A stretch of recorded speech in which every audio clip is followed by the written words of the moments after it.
Looking at the streets of rage, hoping that the audio's good, that the audio be perfect.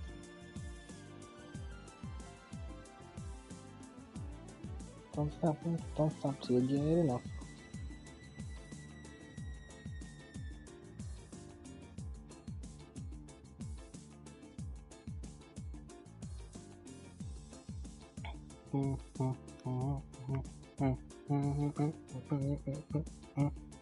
I should read something while I wait for people and edit something here. Let me read the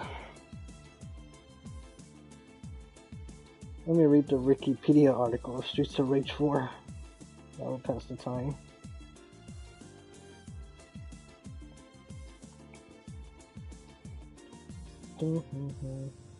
Streets of Rage 4 is a side-scrolling beat-em-up game developed by Dotemu, Lizard Cube, and Guard Crush Games, and published by Dotemu. The game is a continuation of Sega's Streets of Rage trilogy, originally released for the Sega Genesis during the 1990s. It was released for Nintendo Switch, PlayStation 4, Windows, Xbox One, Linux or Linux, and Mac OS in 2020, and Android and iOS in 2022. Stadia. Streets of Rage 4 received generally positive reviews and sold over 2.5 million copies. An expansion, Mr. X Nightmare, was released in July 2021. Yeah.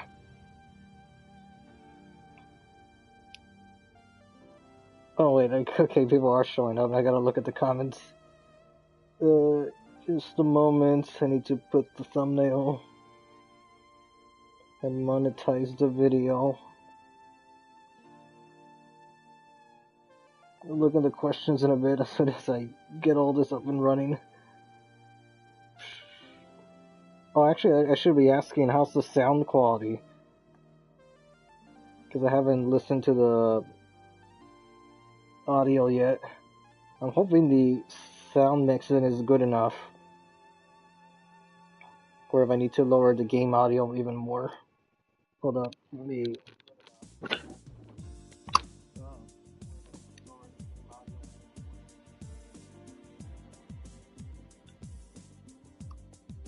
The second channel, Kenny Lauderdale, is... oh shit, actually, I think you can hear me. The second channel, Kenny, is that it's actually a backup channel. That's the difference. Over time, it just became a live stream game thing. That's the difference. Over time, it just became a live stream game thing.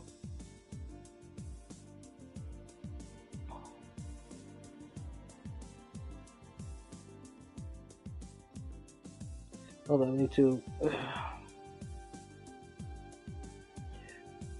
Is this thing monetized now?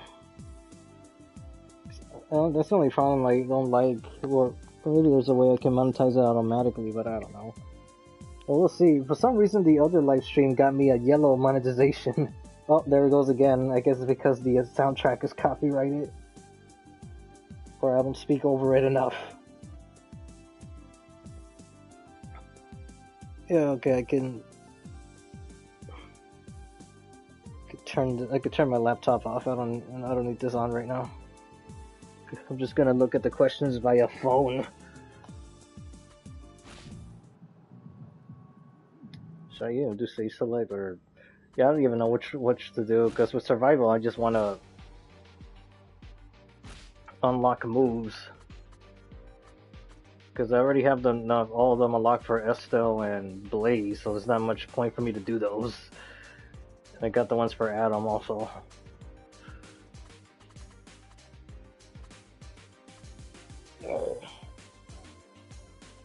So far it's been fine. Getting some reverb. Is the audio playing through a speaker on your end? It is. I'm actually using my headphones. Oh wait, yeah. It was actually my phone when you were hearing Kenny. I can barely hear him. Oh. I don't know. Let me lower the sound then again.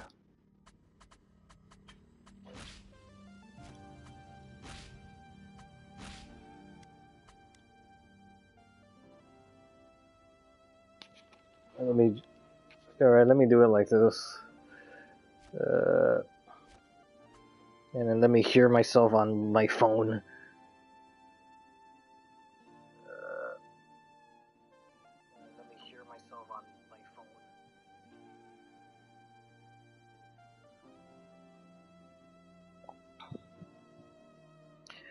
The second channel, Manly Anime Hero, was originally made because there were some problems with my main channel.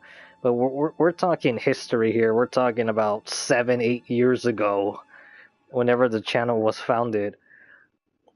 I remember there was problems with my main channel and I couldn't upload anything, so I had to transfer everything to the second one. Eventually I got access to my main channel and then I started going back to that, while some of the other videos just stayed on the Manly Anime channel.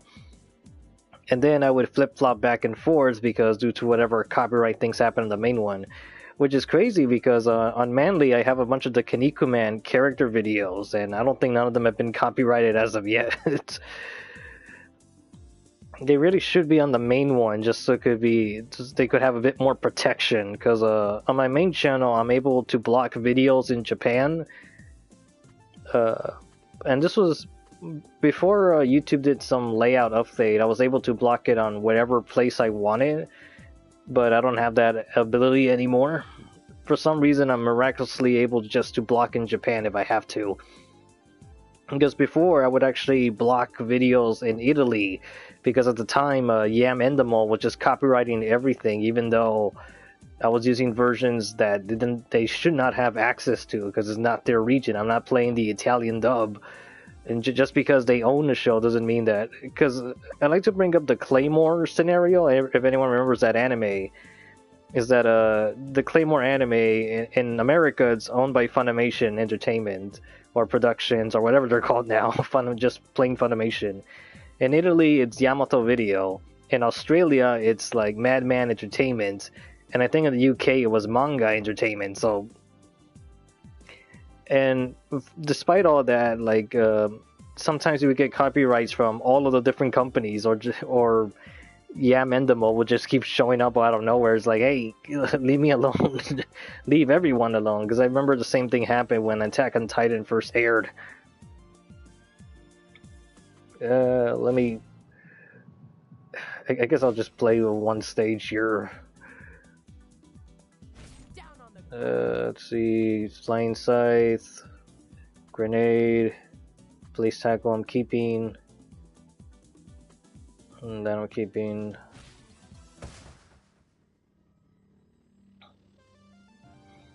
Let me go back on the questions here. Hopefully the game audio comes out right now. I'm still chill. Hello Danny Boy, hello Lucas, all you guys were here earlier. Alistar, so far it's fine. Just got stunned seeing someone on a Discord server play the new mascot horror game, My Friendly Neighborhood. So while Assembly Horror doesn't have much of a horror tone, sort of. My mascot neighborhood. I'm surprised you haven't cleaned up your channel by changing titles, thumbnails, privating stuff that does bad. They're rolling out a thumbnail ABC testing, so YouTube is really important. That's new to me. What made you redo the Otokujuku video? Was it in danger getting you a strike? Yeah, it was in danger getting me a strike because on the Manly channel, I had a J character video, and it got taken down randomly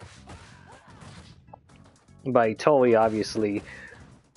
But what was I going with this? Yeah, so that got me scared because I had like a bunch of Otokujuku videos, so I had to take all of them down just in case as a precaution.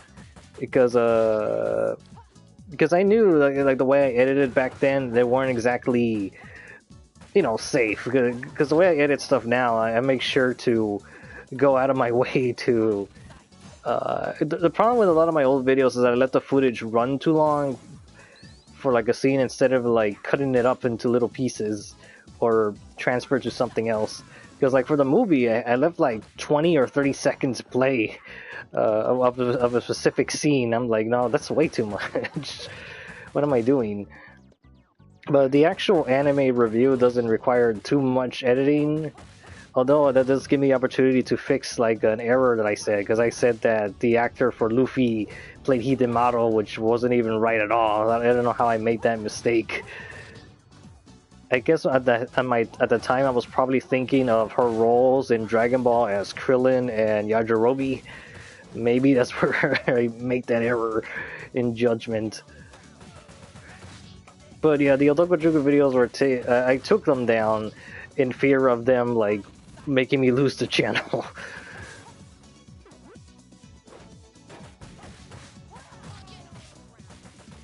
I don't know. Can you hear any of the game audio? Because I don't know if it's too low or it's just right.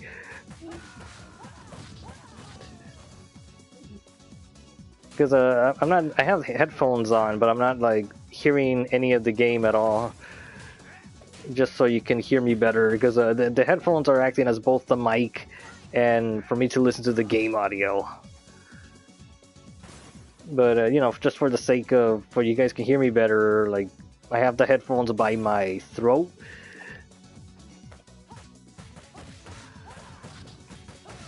So it's gonna be more convenient for you guys. This is not really a game where you need sound cues all that much. Like Fighting Rage, however, that one like that, I need to be listening to it because there's a lot of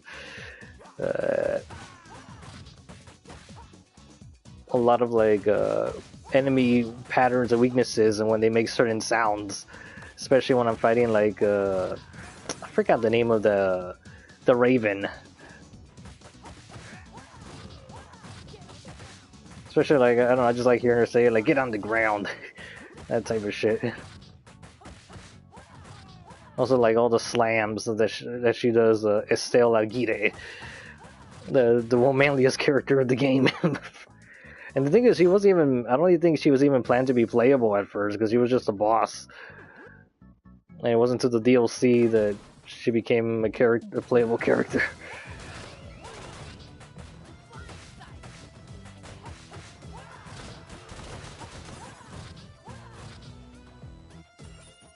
Yeah. Let me look back. Take a look at this. Hold on. Let me reply to somebody. I'm streaming right now.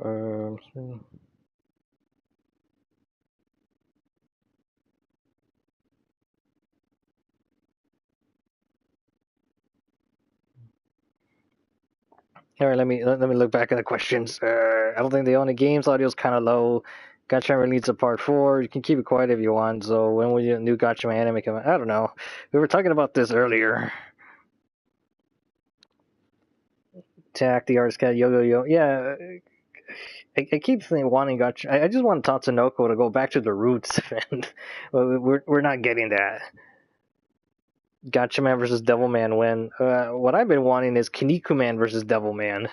Because he's perfect. He's like a Akuma Chojin, but with the heart of a Justice Chojin. He and Buffalo Man can have some conversations.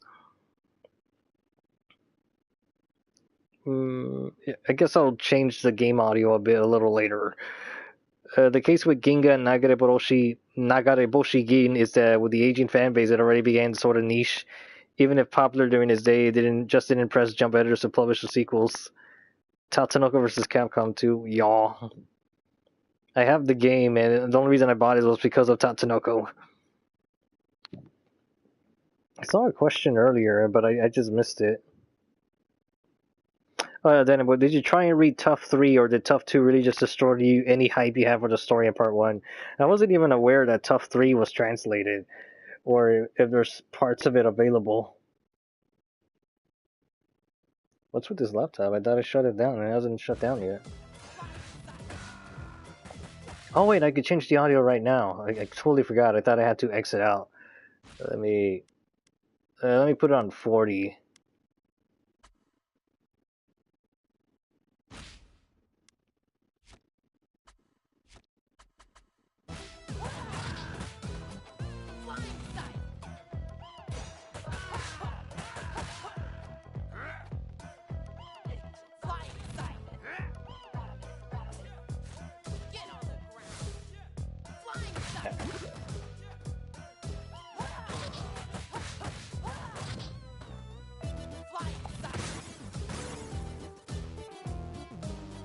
Nah, I can't run when I have the knife.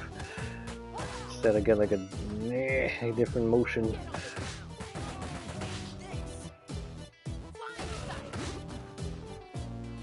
Yeah, here a mini boss is gonna show up right now. Oh, I went too far forward.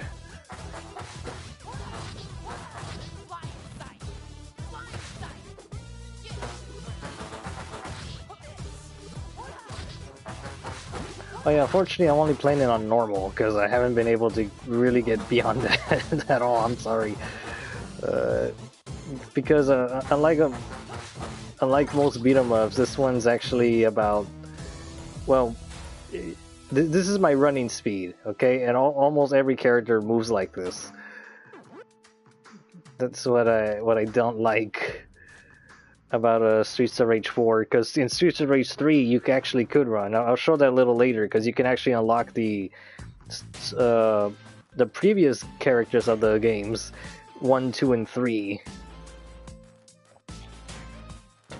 I don't understand why they decided to go backwards in terms of like mobility.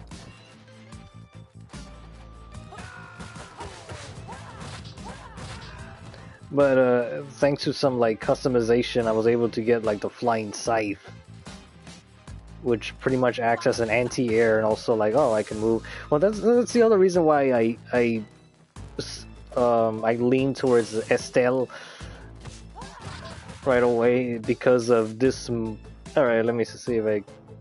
Because of oh, okay, I don't think I'm ever gonna shine because of this move. Because it pretty much is like a good run attack. Combined with this, you can cover some ground pretty fast. I don't know, because there's a few characters that have dashes and sort, but running, it's like, no.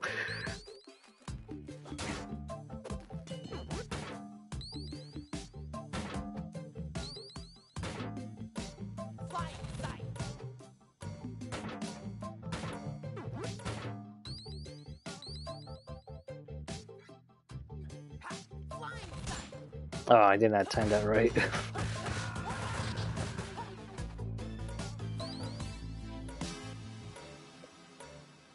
Before I go to the boss, let me look at the questions.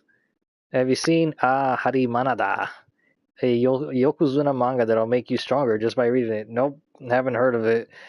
The closest thing to sumo I'm reading right now is actually Bakido, the current series.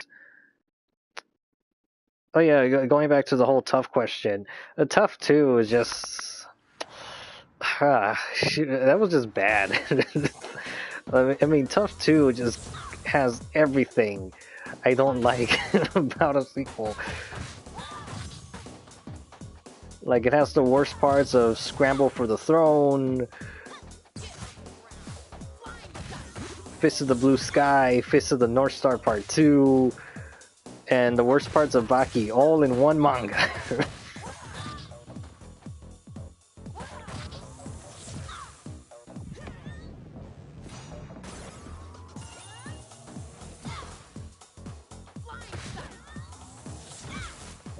I don't recall her doing it that much, that fast.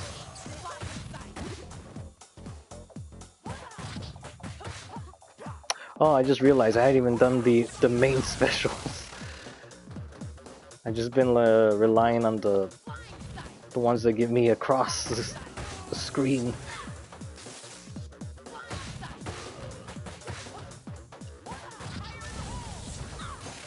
Yeah, I shouldn't bother jumping.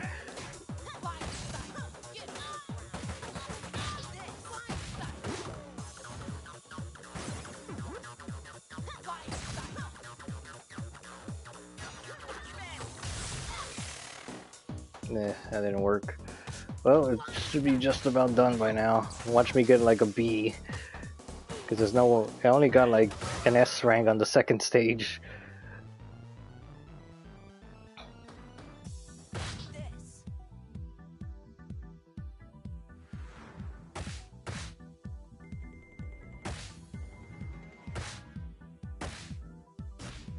Oh, I got an A. Okay. expecting to do worse. But yeah, I actually haven't beaten arcade mode on normal. That's why I can't play Y Island.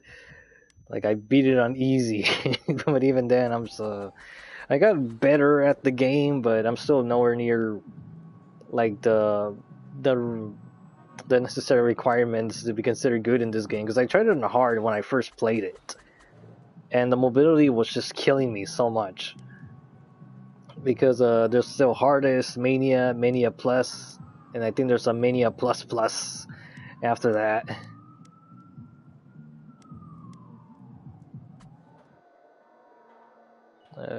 Let me change character. Oh. So police precinct. Let's go with the finest woman in the game. Forgot. Yeah, okay. Rick Hawkins is the one I need. I think I changed all of them. I know for sure I changed the one on the bottom.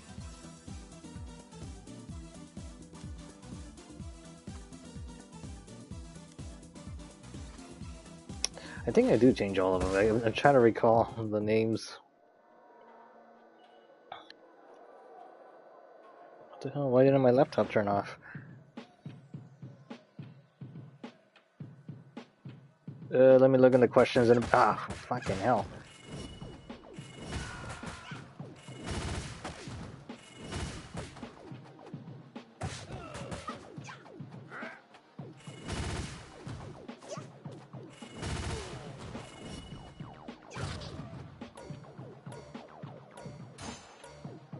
Alright, let me look in the questions right now.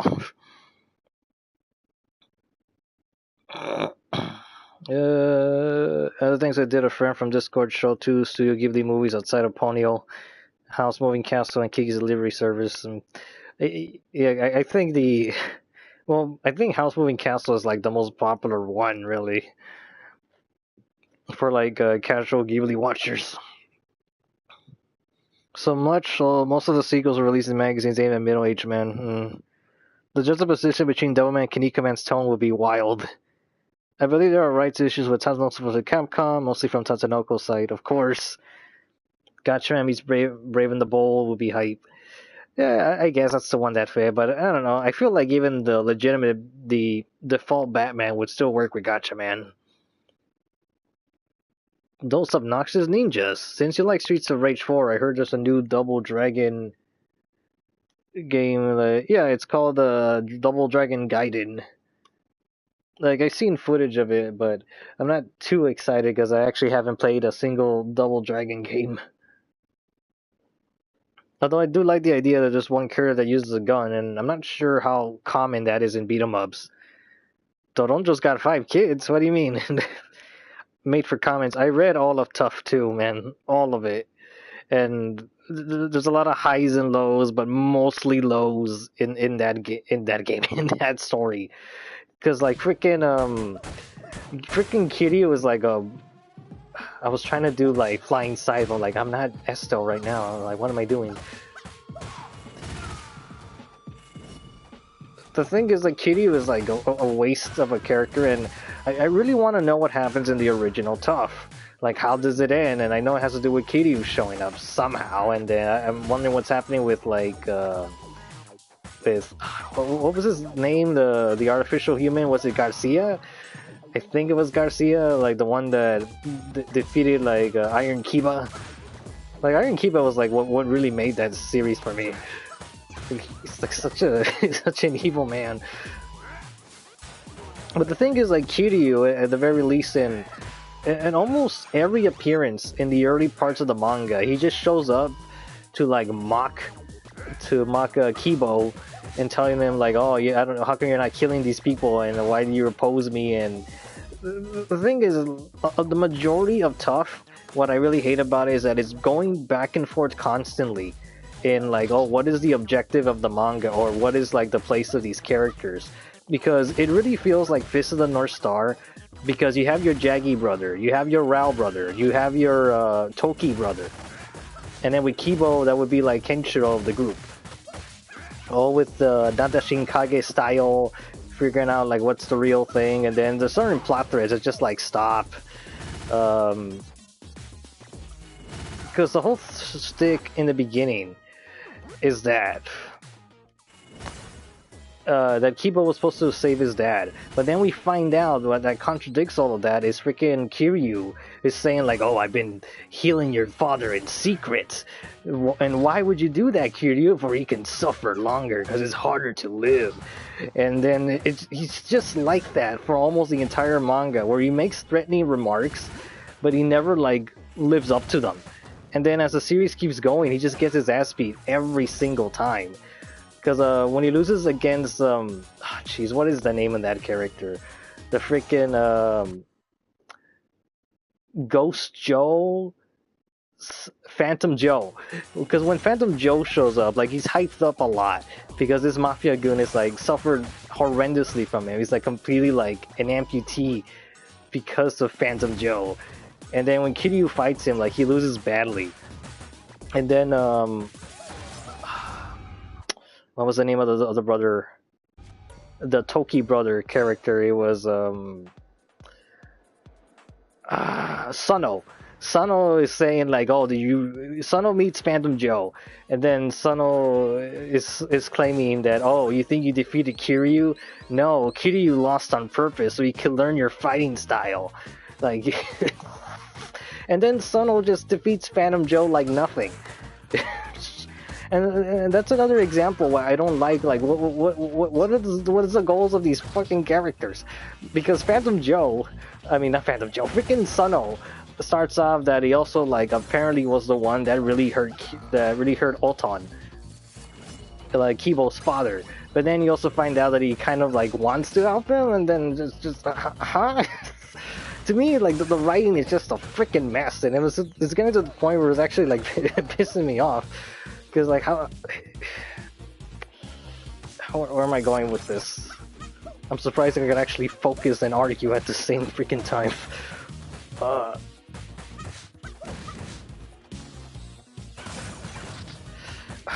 I'm trying to recall what other things was bothering me in that freaking manga. So yeah, and then towards the end, like going back to the whole Kiryu problem, is that I also don't like the idea that he's just an evil clone. Well, he's the evil twin brother, the literal evil twin brother of a very like charismatic character. Because Oton is like great, especially in the Part 1 series, like probably the best father in Battle Shonen in like anything. Because the scene that stands out to me is that when Kibo is like borderline paralyzed, and he has to basically like clean him up. Since his son can't go to the bathroom properly, you know, like the fact that the dad had to do that, you know. He also mentions that in the past that Kibo had like this bad fever when he was a baby, and he was like running around like crazy. Because Oton has a really mean face, like without the glasses, but he is like a very good-natured person.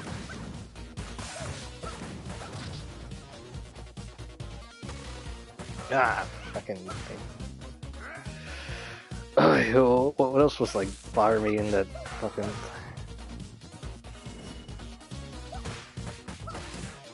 no, I hope I don't want to miss the health that's over there. Man, I'm down to like bottom of my health here.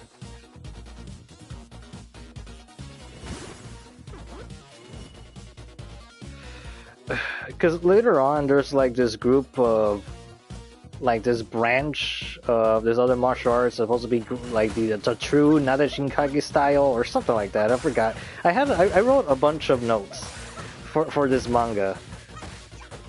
Like they're all on my phone. Like almost every chapter had little minor notes for me because so I could recall what was going on in it.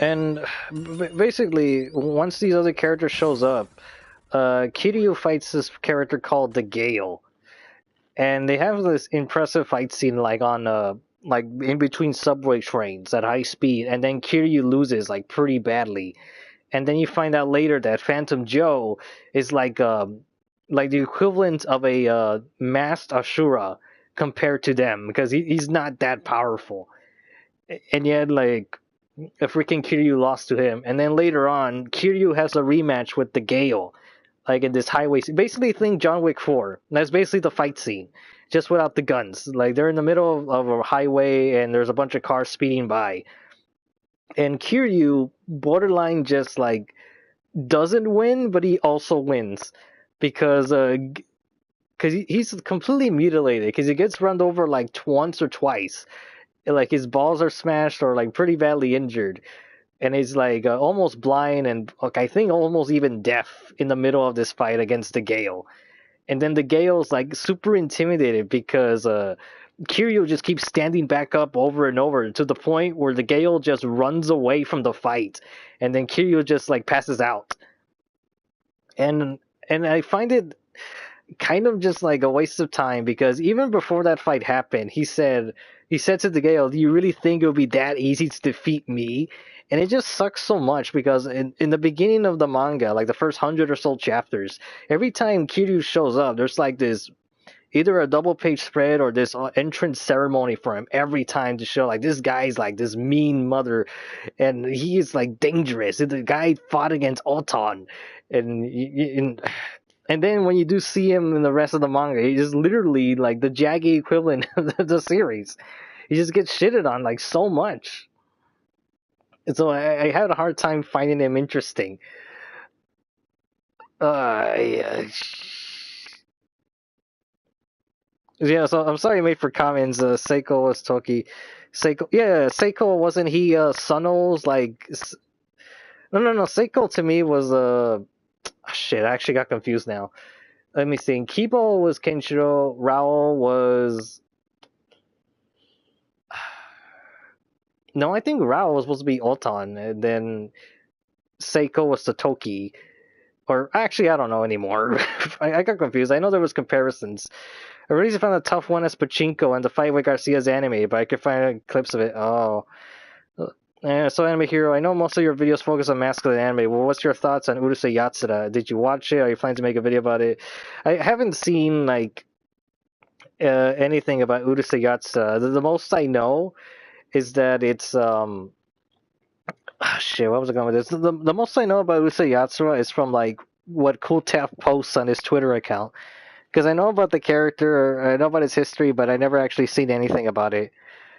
I need to go back a few questions. I don't know about the Doronjo having 5 kids is a real thing. It might be from like the bad subs.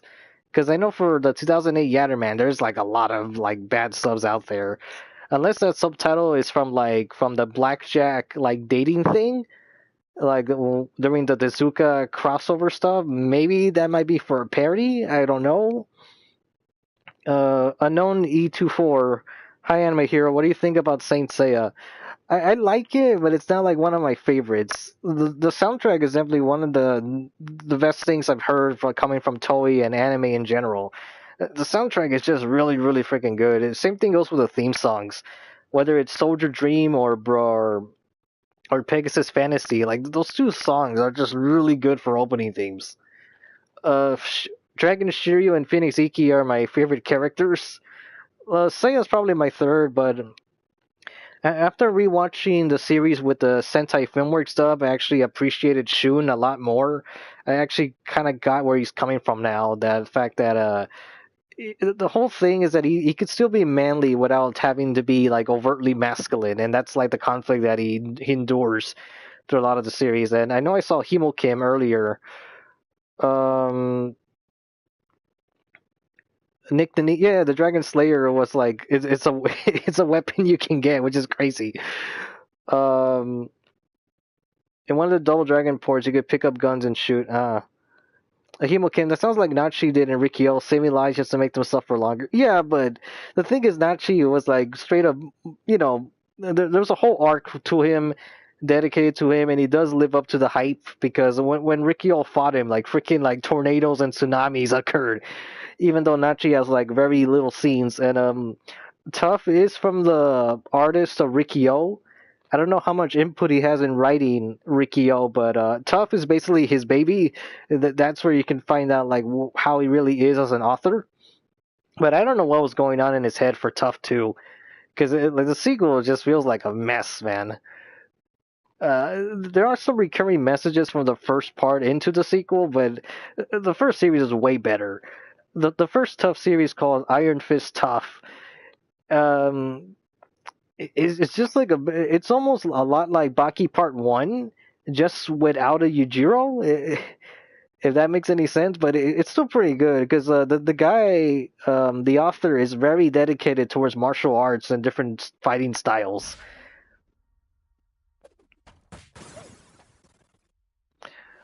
Yeah, but I don't know. Just going on that tough rant just got me like super upset about it because there's a lot of arcs or opponents that I get introduced and it doesn't go anywhere. And I also did not like that we don't see any much of the previous characters.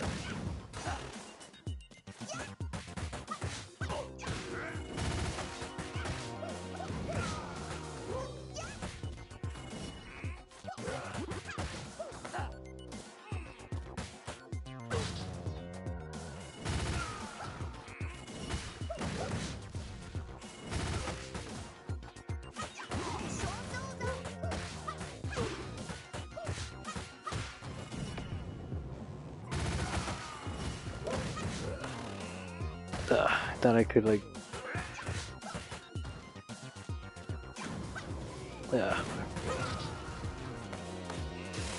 I need the fucking health. Don't grab me.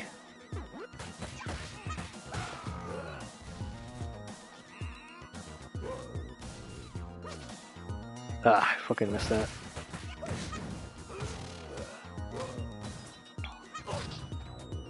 You actually can barely lift them.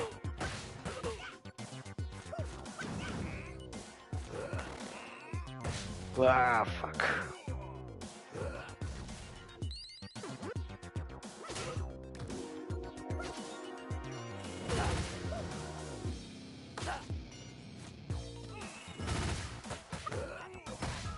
Well, I'm just trying to get a little bit.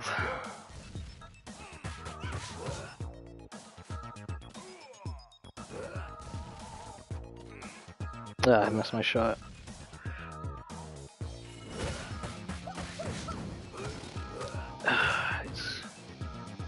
Yeah, screw it.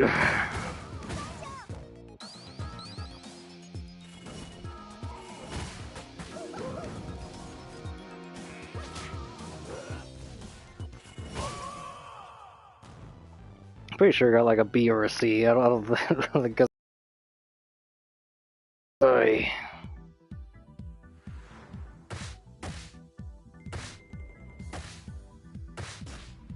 Oh, I actually did get a B. Okay. I don't know, I guess that's my average now. Cargo. Because I've been practicing the first two stages a lot. I guess now it's time to go to someone else. Let's see, I need the sword, that one. Half not keeping that, or copter, changing that special for sure for liftoff. Alright, let's see. Oh yeah, going back to Adults Obnoxious Ninja. No, sorry, I'm not planning to do any video for Urusei Yatsura. Kiryu had a conversation with Kichi in Tough 3 that redeemed his character for me. Too bad Kiryu's big moments in Tough 3 are mostly untranslated and he falls off again. Oh. Yeah, I don't know, I just don't... Honestly, the Phantom Joe, Neo Wrestler, and Yugen Shikage stuff was just so bottom of the barrel to me.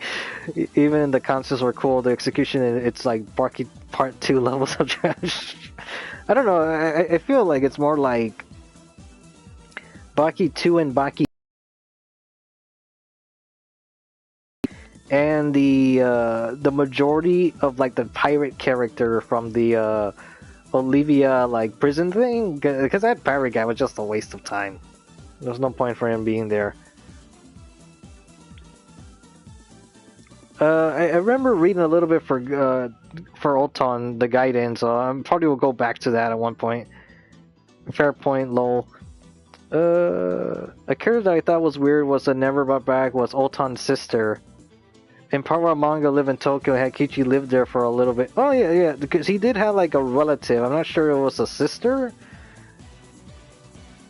Or was that in part 2? No, it was in part one. I'm not sure if it was his sister or a different relative, but yeah, it was during when he's going to America. Oh, was that part two? Jeez, now I'm getting confused between the parts. I think it's part one because he goes somewhere, and I remember someone shows up with a gun, and that takes Kibo by surprise, and then the relative shows up and saves him. And then from there, Kibo fights against the Mutai guy. And then the Mutai guy gets defeated by Garcia, like a few chapters later. Yes, Tough has a PS2 game. Supposedly, the game takes place in between parts 1 and 2, which is interesting. Seiko's sister was in Tokyo in part 1 for the movie. Yeah, he answered me before I did. Yeah. As for Baki though, 2014, it's to me it almost feels like wish fulfillment, but it's also weird because it kind of falls under self-deprecation or self-degradation. Sorry, or self-humiliation. I don't know what's the proper word for this, because you're hyping up Motobe and Miyamoto. Miyamoto makes sense, obviously, but it seems so weird that you're going out of your way to defeat all of your characters and beat them like horrendous, like just really beat the hell out of them and break their spirits. And then the way you get rid of the problem for Miyamoto is just like it sort of solves itself. Like, no one really beats him, even though Baki came the closest and Motobe came the closest, but at the same time, the stuff with Motobe just feels super forced for me. I did overlook one little line of dialogue where he says that he trained for a year for something, and this is when Miyamoto was barely, like, appearing on the news, but even so, it is a big stretch because I can't pause it here because you're just gonna see flashes of light. It's the only problem with these lightning stages. What was I going on? Oh yeah. The Bakido. Because when it comes to Motobe, apparently he has like, because prior to in part 1, I forgot who he lost to, because I know he tried to fight Yujiro. He said he lost to Yujiro, but then he had a rematch with him, but then Yujiro sort of took him lightly because like, hey, let's fight in the park on the grass. And then when he beats him, it's like, good thing we didn't fight on concrete, Motobe. And Motobe was like sure that like he could beat Yujiro this time around, but it's like nope.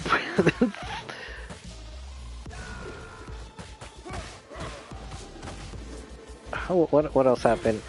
And for the remainder of part 1, because I forgot who he fought in Maximum Tournament, because he lost pretty early. I want to say he was in the tournament, but he just didn't like last all that long. Or maybe he wasn't in it, because I know he was there because he just sort of became the exposition guy. Or he pretty much knew like everything that was going on. He was familiar with a bunch of like obscure niche techniques. And that seemed to be like his purpose.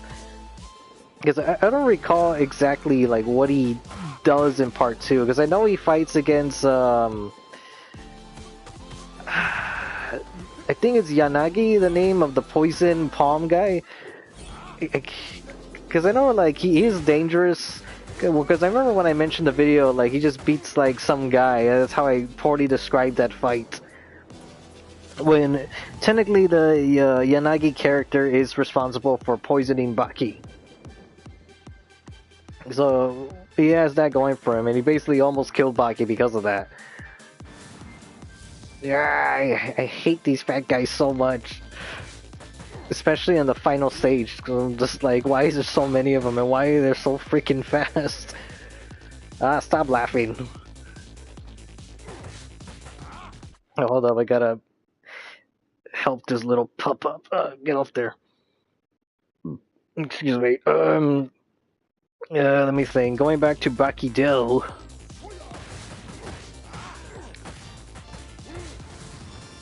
Ah.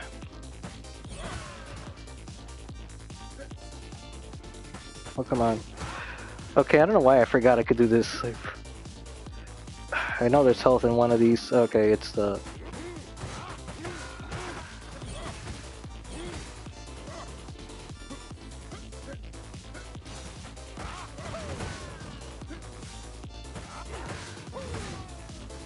I won't take it in now. You see the importance of that move? Because this is basically an anti-air, and you don't get this in the beginning of the game. You actually have to like get the DLC, grind for a bit, for like about 20 to an hour, so you can unlock it. Because I really need that, especially against in the pier stage when you're fighting against those girls that just leap at you.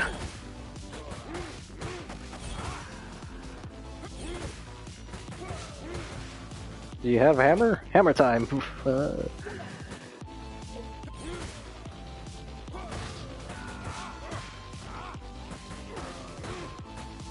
the hammer still down here? There it is.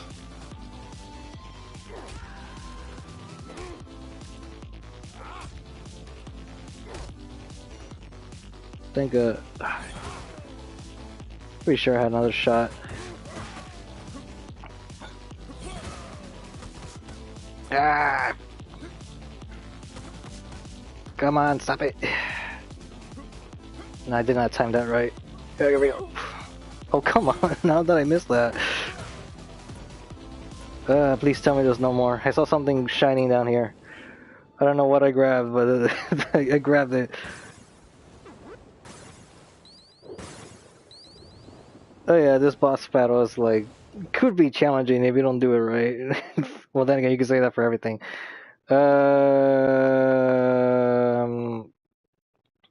Multiple fought Ken Ryuzan, the sumo guy. Oh, okay.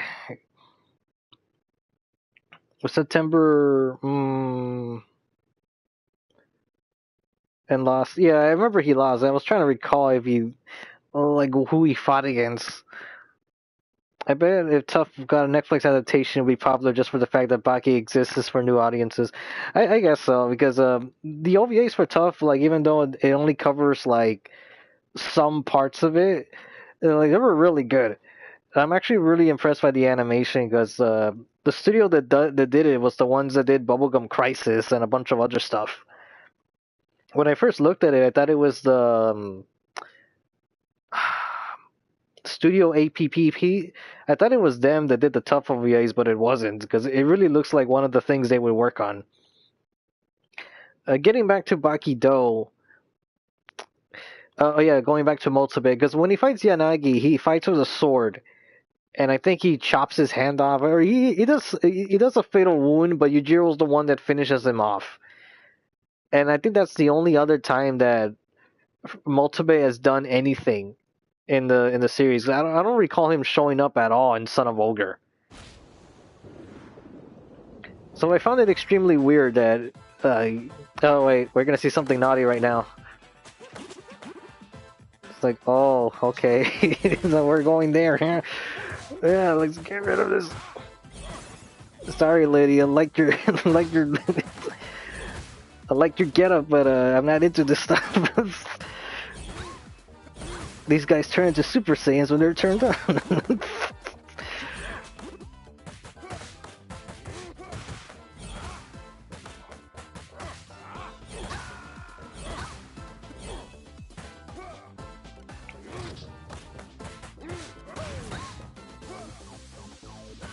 Because I gotta leave. Yeah, because shit. It's actually a bad idea to get. I don't know. Well, as long as she doesn't hit him, it's fine. Ah! There. It's actually worse fighting against her in survival modes because there could be more than one. It does happen later in the arcade run as well, but in survival mode it's like, oh, stop, please, no more.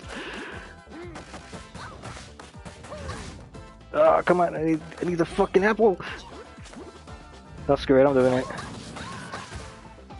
Yeah, I get so much more range with that alternate special.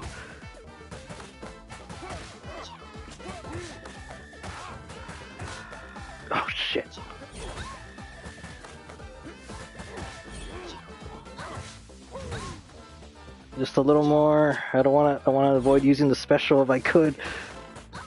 Ah, fuck. Oh, what happened? I didn't even see what happened there. There we go. And also further evidence that I'm still like a novice in this game because I'm struggling on normal. Oh no, it's only 6 minutes. Man, that is a really short stage then. I feel like the longest I took was against the fat guy. Yeah, rank C. Like, yeah. He did terrible. I did better with... If only you could see which rankings you did with which character, that would make more sense, but oh well. The old Fury. I guess I'll stick with Adam on this one because like I hate this stage so much. This stage like killed me a lot the first time I played it.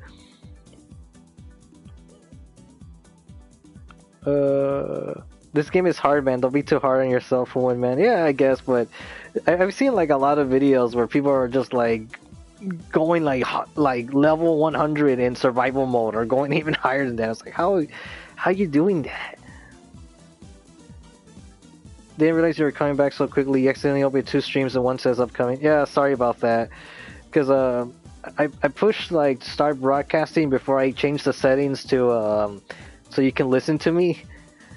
So that's why the thing is probably stuck there. But it'll go away once the stream finishes or something. Yeah, so that was the Motobe section that I just didn't agree with at all. Because Motobe is like it's extremely smug. And I don't like that Itagaki is trying to convince like the readers that yeah, I understand this is like a really absurd thing for Motobe to now become relevant and very powerful with weapons. And because whenever Motobe is having conversations with Tokugawa, he's saying that like know your place, Motobe. That's what you really want to say. But then he convinces Tokugawa by saying, but if you think about it, I'm the only one fit for the job. And then Tokugawa is like, he's right. It has to be Motobe.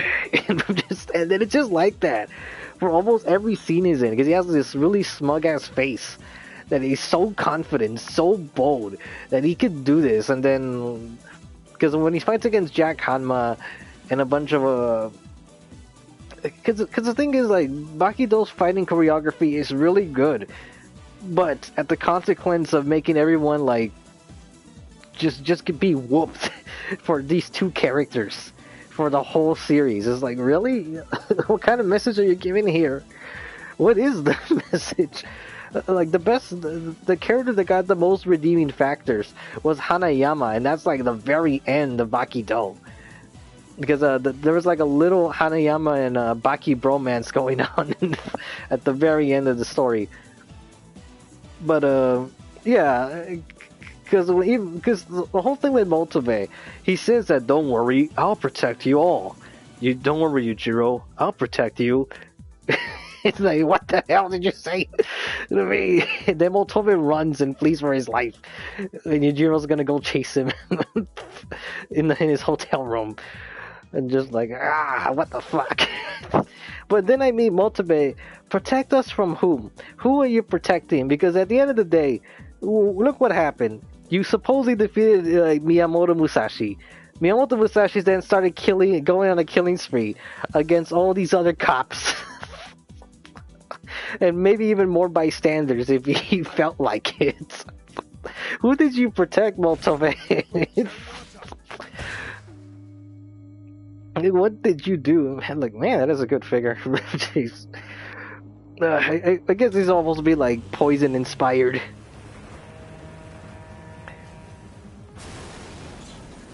I'm trying to think because it's also crazy that I'm gonna ridicule my characters to the point where I'm actually gonna kill one of them off.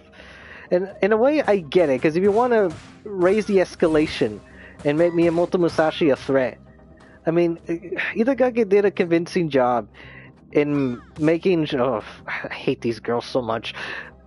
In making a swordsman threatening. And now the question is was Miyamoto Musashi like ever really like that? Probably not. Probably not, but...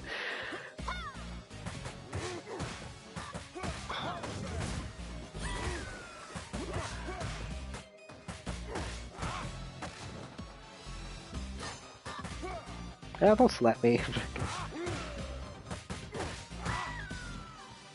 When the first time I played this stage, I was dying so much because of those chicks. 2 more are gonna show up right here. Oh, no, not yet. It's the next area.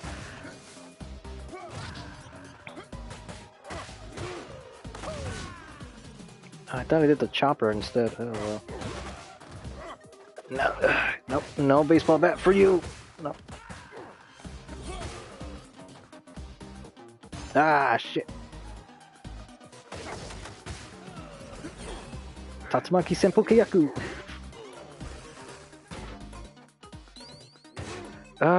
Let me think. What else happened in Bakido? Well, I kind of summarized most of it, really, because going back to the whole humiliation thing, because even Retsukayu dying is one thing, but also the fact that Pickle was scared of him. I don't really recall if Pickle was scared. I think Pickle was scared of Jack Hanma because it reminded him of a bee, and that's the same thing that happened with Musashi. But at the same time, I kind of don't like the fact that at the very end of that fight, Pickle starts running, and then he goes to Motobe. Motobe is like comforting him. Don't worry, I'll protect you too. Ah, man, I forgot about you, but that's no excuse. I'll protect you. Shut up, Motobe. Oh, God, I hate that so much. Here comes 2 more girls. I'm run. Guys with knives. No, that's a little. Yeah, because the baseball bat was also killing me too. Like the very first time like you played this game, to me like this stage was killing me so badly. You know, because I was not used to the mobility and then a bunch of other excuses I could say, but whatever. Ah, I was about to jump and that was a bad idea. Ah.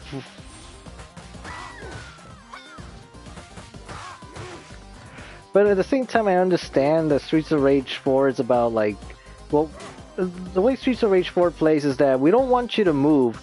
We want you like to learn to basically do things with the most minimal of movements. Don't do any unnecessary moves, because you can basically dodge things by moving slightly up and down, by walking, and then you gotta jump to.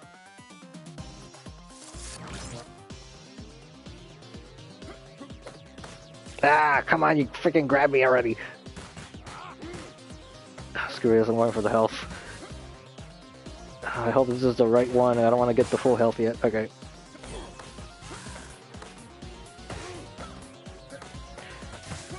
Let's see, I think that's everything in Bakido that really happened. It's just that I don't understand what Itagaki was thinking, because the way it also ends, when he wants to move up to the sumo, I feel like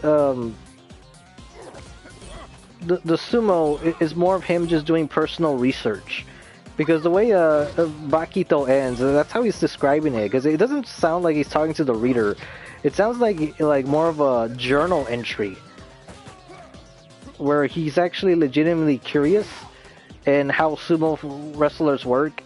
And instead of making a whole new manga, he basically think the easier thing for him to do is to basically just have him like interact with his already established characters. Because I don't think like a sumo manga is gonna be all that popular to begin with, even if he's the one writing it and drawing it from start to finish. Ah, come on. Ah, I still couldn't react fast enough. Ooh.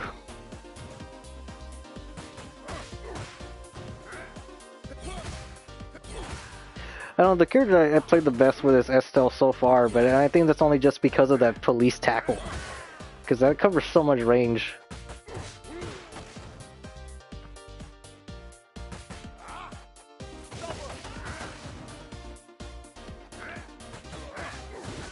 Aye.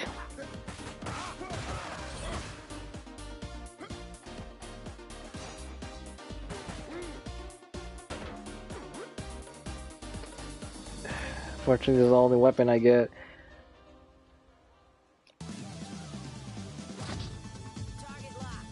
From the Sumo Baki, though, I read about 30 or 40 chapters. I know I haven't updated my anime list yet, but cause so far I'm sort of okay with it. But I think a lot of people's like concerns were because they were basically reading it as it was coming out. But since the whole thing I think is done now, I'll just take my time reading it. Although I'm surprised how fast Baki, the first Baki though, was to read. It only took me like 3 days to read the whole thing. Although I did read a good chunk of the series like before, so I was kind of like speed reading through that stuff.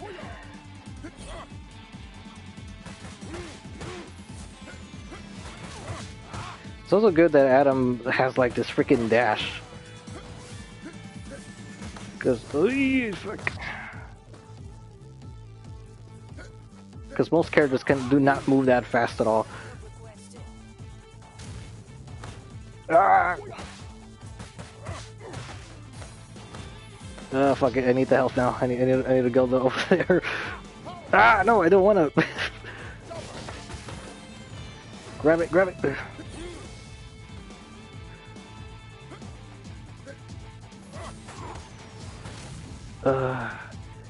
Screw it, I'm gonna do the special.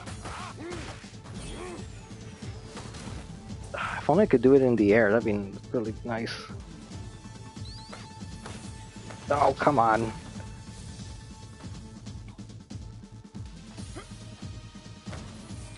Oh, crap. Screw it, I'm doing it. Yeah, not as much damage as I thought. Yeah, I have a...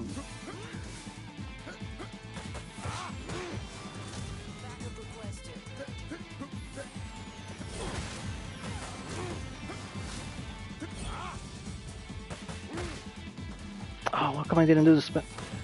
Oh, shit.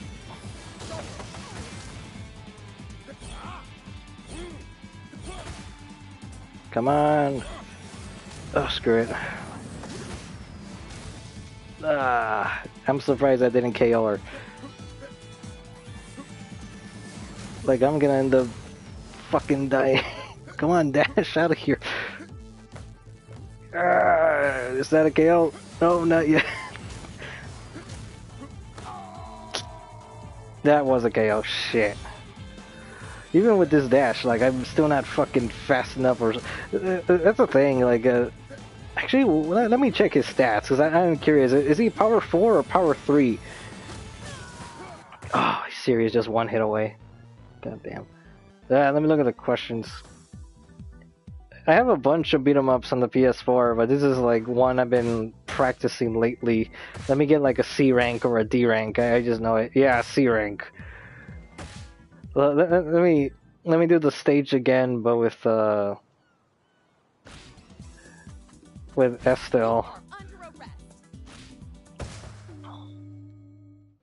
Let's see if I do better.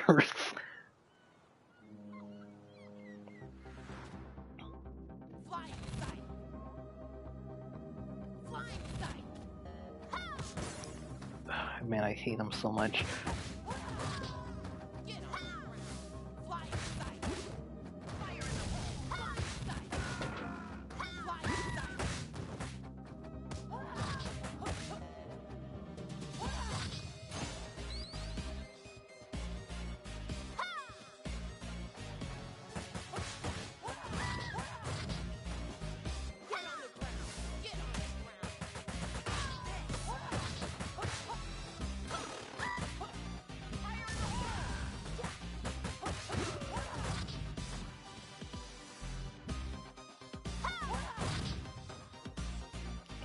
Thought she would fall off. I know there was a question for me and then I just blanked out.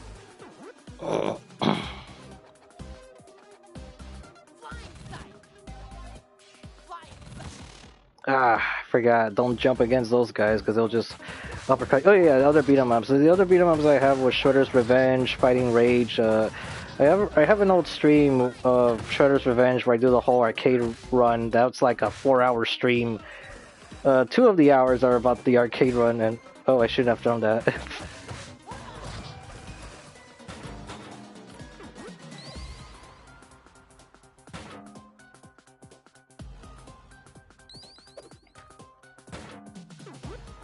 Oh, I shouldn't have grabbed that either.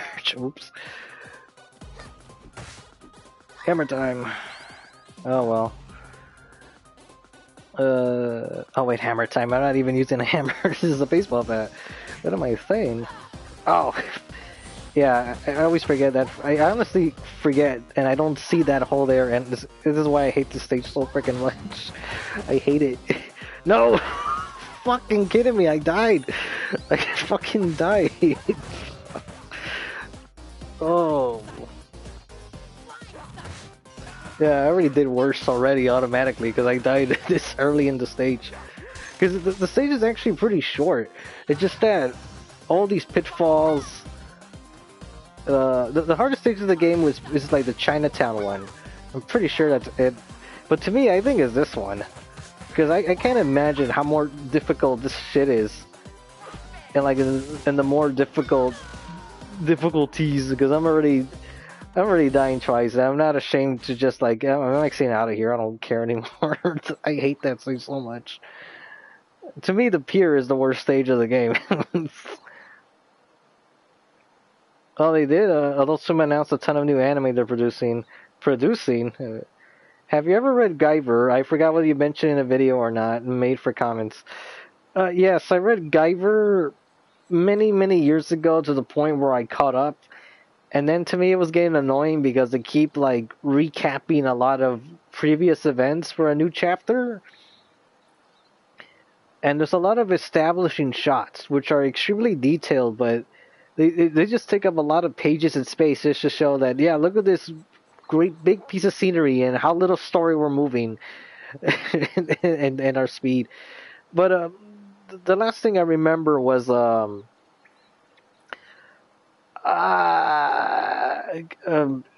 forgetting characters' names, but like Sho's friends, the guy with the glasses and his sister, like the Mickey-looking character, they're on this island, and I think that island is where Arkenfall. I think that's the name of the character of that main Zoolord leader. It's been very long. I don't recall like terminology or anything. But I do know that I read all the important stuff. I read beyond the anime. I read all of the manga from start to finish. I've seen all the OVAs. I've seen the live action movies. I covered it. I've seen everything Guyver for the most part. Even the Out of Control OVA, the OVA series, and the 2005 anime, which was my introduction to Guyver. Like I really like that anime because it was much more like refined. The storyline was way more refined in that one, and I would absolutely hate it if there was a fourth Guyver anime and they started from the beginning, because I'm like, please don't do that. I don't want to see the beginning of the story a fourth time already. Guyver has more reboots than Spider-Man. I just wanted the anime to continue from like the time skip where the Zoolords have taken over the planet. Because I remember the manga chapters for that takeover didn't make it all. Not all of it was in the anime, because there was like some of the Zoonoids got nuked, or I want to say they got nuked, but then they just like lived through it with no problem. Because I know in the manga there was that big kaiju fight with Aptom and Guyver Exceed, and then Akito Makishima like stole the giant from Sho, and he got his Guyver Dark. And I remember he killed like 2 or 3 Zoolords on his own. Along that, he started making his own like Zoonoids, and like that girl that was with them becomes like this priestess Zoolord thing. I don't remember much, but I do recall that I read the entire thing. I know there was a fight between Guyver 1 and Guyver 3, and then one of the previous Zoolords just came back with like a spider legs, and then Guyver 2F became canon in the manga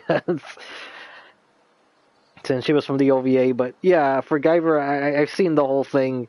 It's just been like a really, really long time. Let me go back to these questions. I've seen a lot. I'm behind a lot of this. To be fair, Multiple lost to one of the only people there who was too heavy to throw. Oh, that's right, because he tried to pick him up with with a certain finger or something, but then for a sumo, it was like, yeah, the sumo uses these fingers against jujitsu, so it wouldn't work.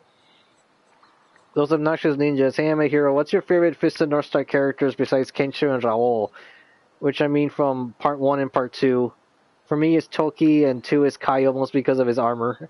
Oh, Kaio's armor is great. His design is amazing.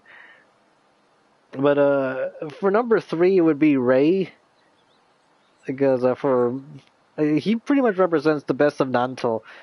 I think number 4 would be Souther, because he's just so he's intimidating, very posh, and kind of over the top at the same time. But I don't know, he was just very commanding, and he was like a big threat to like everybody.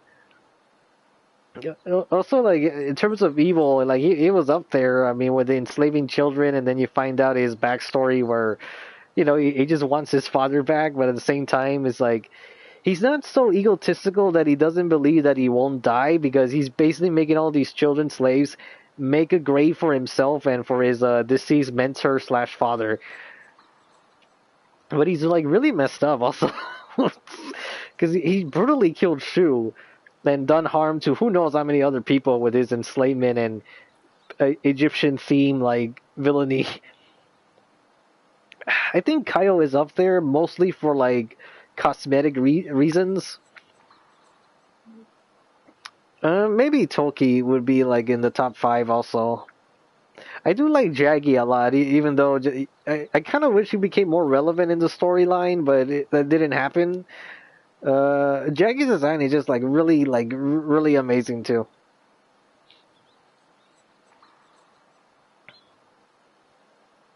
Let me see. I do like how Seiko and Kyo were the embodiments of good, and my love insights and masculinity. The fatherly ideal versus Andrew Tate.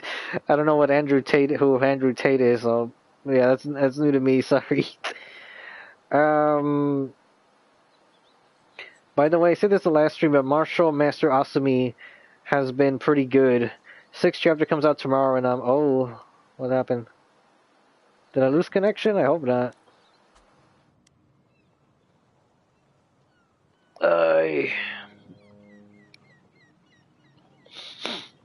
Am I still on the air? I hope so. Oh, okay, yeah, I'm still here. I don't think the author said they didn't know what to do on Jaggy. Alright. Let me go to the next stage, but let me... Actually, you know what? Let me pick Streets of Rage 3. Dragon Wings, Spinning Boot Throw. Let me pick a character that actually has mobility.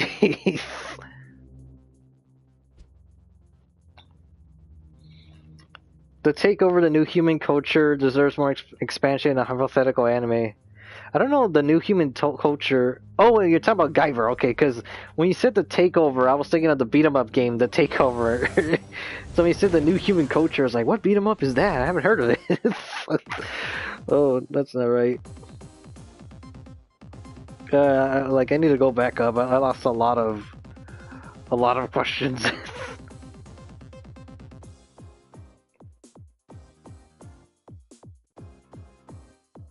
Musashi pulled his punches because Multiple was just that fun for him to fight. I think the amount of budget they had to do to adapt the detailed grappling during the fight scenes of Part 1 would be so hard to animate smoothly in 2D.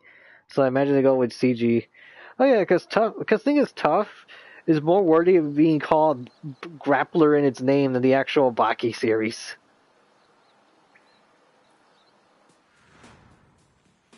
Alright, what's your opinion on Unicorn Warriors Eternal and My Adventures with Superman?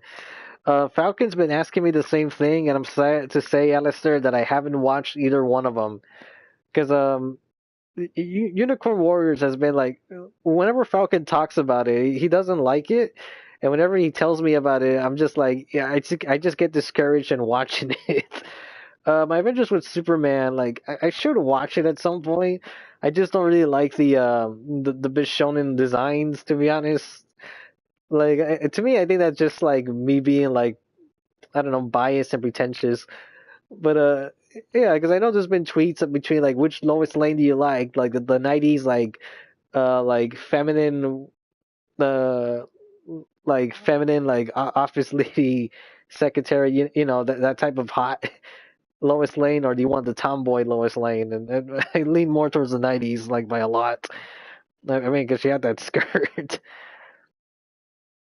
But I should watch it at some point because like Falcon because Falcon's been telling me about Superman a lot lately, and it's been like so long since I've seen like Superman the animated series, and because I rewatched Justice League and Justice League Unlimited, but that Superman at that point is like a very like he's a very like conflicted character, like in those storylines, especially in Unlimited.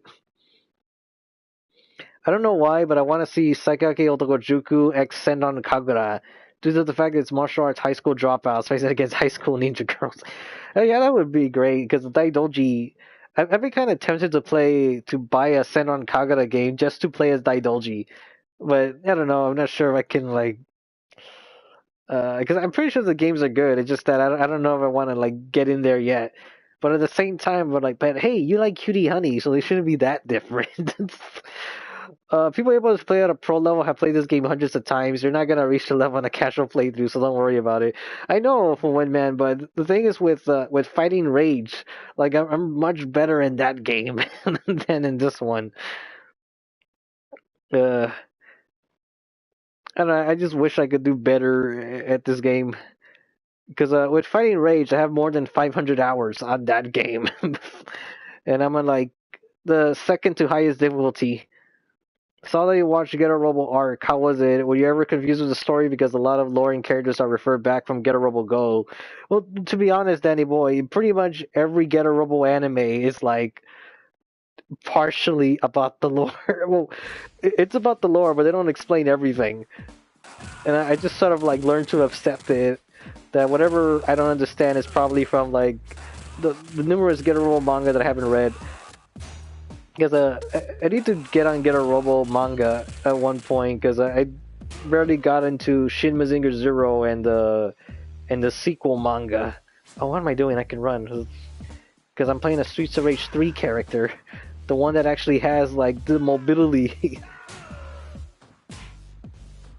Gonna hit you like Mike Hagar.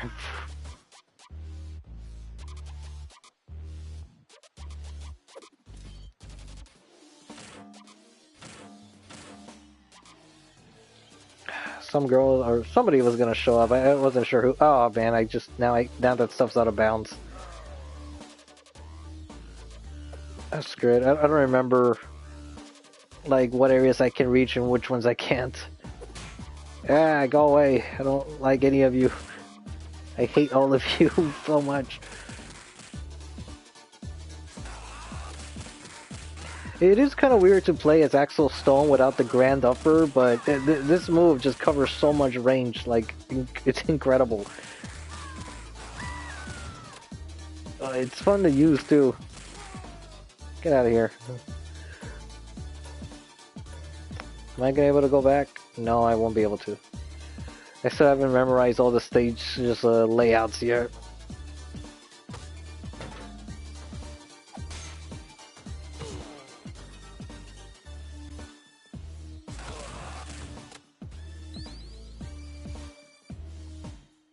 No, that was close.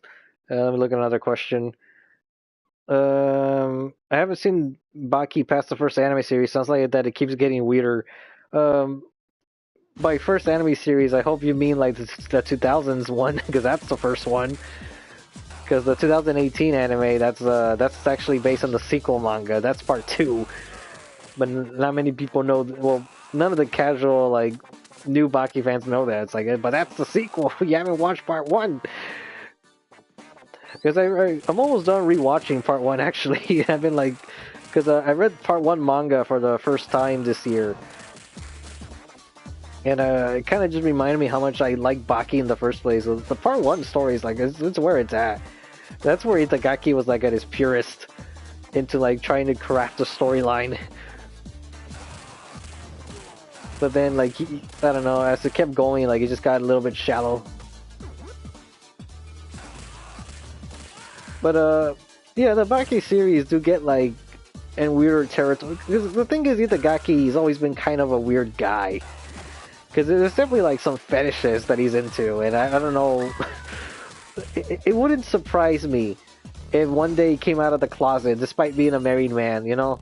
But I'm like, the signs are there, dude. Like, I know you're into something. You're into a lot of different things, Itagaki. I know that. The sooner you come up with it, like, you know, the better it is for everybody. I don't know why I'm walking so slow, because I can run with freaking... Yeah, I'm sure I can come back to this, because the fat guy is gonna show up, and I just hate that.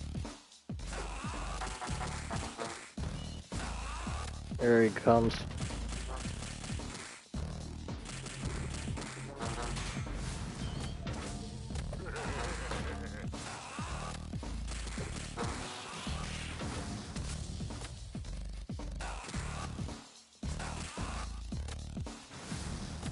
Man, I hate him so much.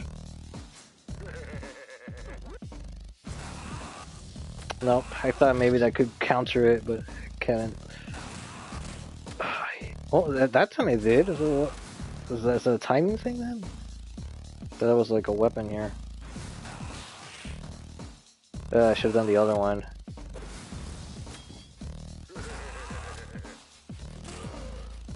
There we go.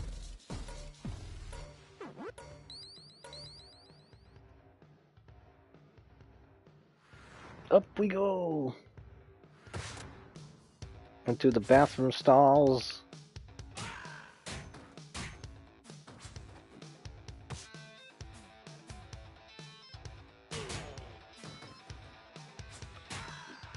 I'm gonna be a little bit quiet right now because I just I want you to appreciate like the drop in music.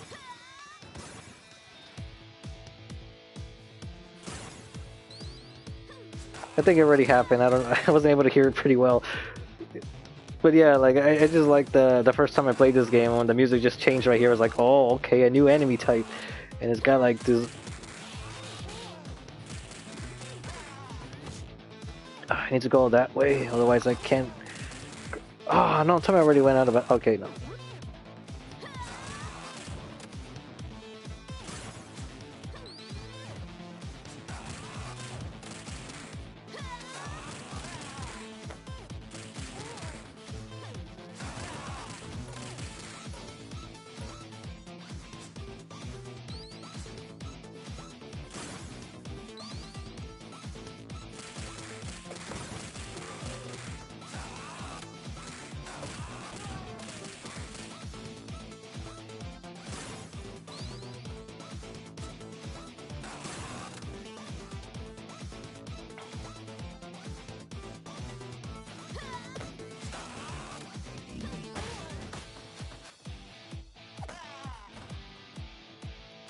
Let me look at the questions again. Guyver already read a lot of 2D beat 'em ups. I like that. Well, I forgot the concept of this. After this week, I'm thinking of going to see Ninja Turtles Mutant Mayhem and the Meg 2 once the next month starts. I'm a little hesitant with Mutant Mayhem. I don't want it to suck, but at the same time, I just don't. I, I don't know. I'm just not like feeling the vibe with this one. Ever tried the PS2 Otokojuku fighting game? It's definitely terrible shovelware, but the OST and manga accurate moves kind of give me that fanboy dopamine rush, especially since Shishimaru is playable. Oh, that's awesome. I don't know. I guess I would have to look into it. Speaking of Shredder's Revenge, you looking forward to the new DLC campaign with Usagi? Yes, I am.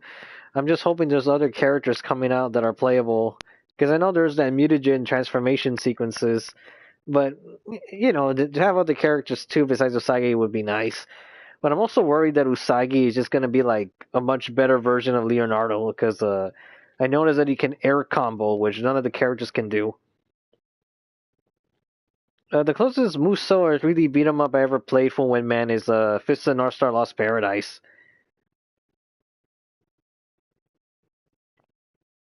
If they made a new Guyver, it's gonna be a reboot. It's been years since the last one. Licensed games are that kind of thing that I couldn't be interested if it's spun off from media I already enjoy. Or there's something unique with it, like I'm interested in that weird Dororo game. Blood Will Tell, I'm guessing. Didn't the authors say they didn't know what to do with Jaggy? I don't know. For context, Andrew Tate is a guy that went out saying that you're a fool for hugging and loving your dad, which in essence doesn't make any sense. Oh, that. Recently watched Tiger and Bunny season 1, and while I felt it could be more intense, it sure felt like a passionate homage to Heroes and some really good character writing.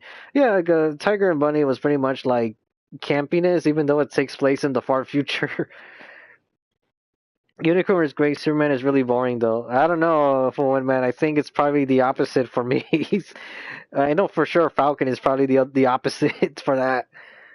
But who knows? I haven't seen either one. I doubt Tuff's art style could be done well in 3D. We're for Kengan, but it's blockier.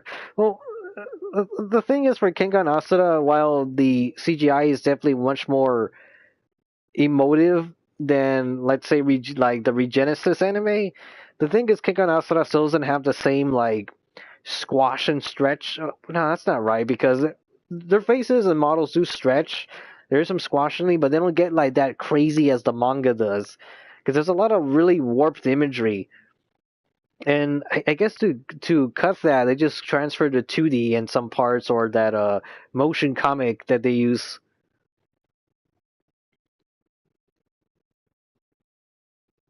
Yeah, a lot of people have been saying that adult version of Loose from Owl House.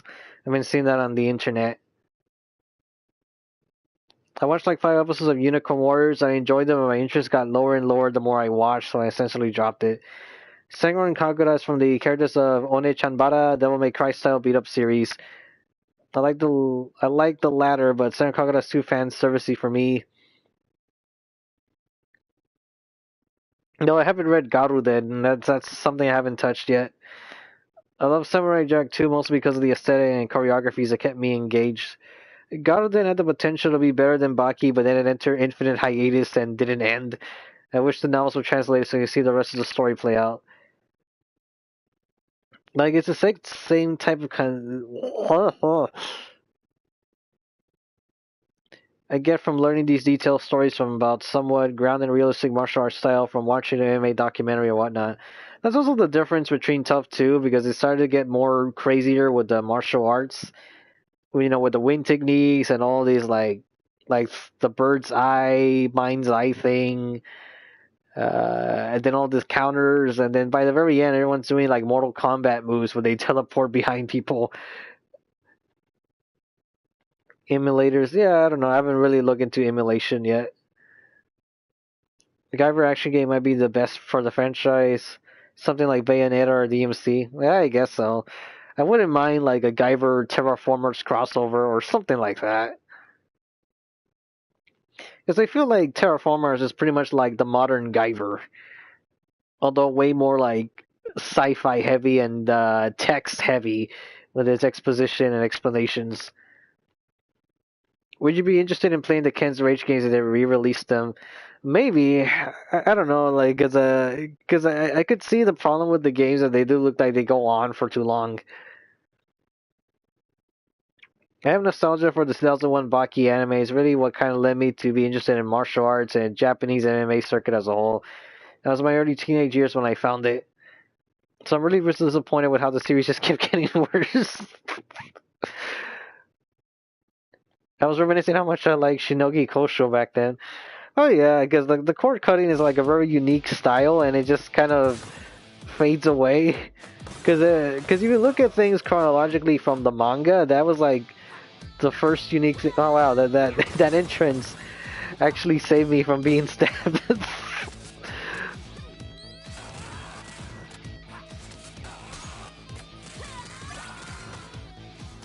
Ah, jeez. I better grab that apple before I go out of bounds.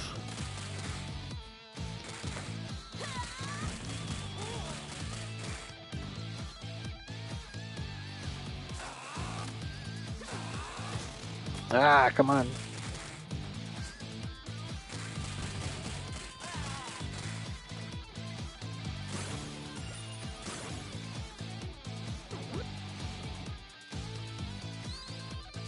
There's a... I'm thinking Mayhem Brawler because I thought those were tires. I'm thinking you can pick up the tires and Mayhem Brawler, but not here. Guess I'll take this. It won't break if I let go of it right now, right? Okay, no. Hey, look, it's a cameo. All right, that's right. You can unlock him in this game, but I forgot how. I would have to like look that up.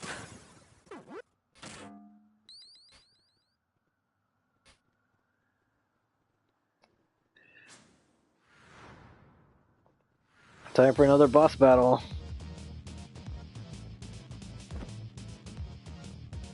Come on. Oh, you know what? I should have changed the music. Oh well.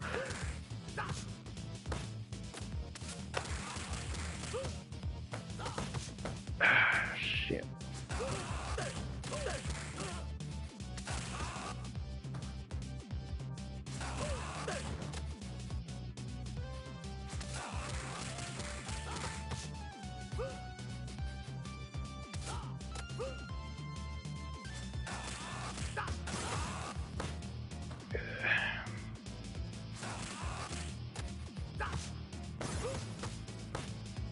Forgot what is special. Oh right, this one I just spin around like crazy, right? Yeah. I was kind of hoping it was the older one for a little bit. I'm gonna defend myself. Shit, I forgot where the health was. Is it the far left or the far right? Crap. I gotta do this now. Left, to the left, to the left.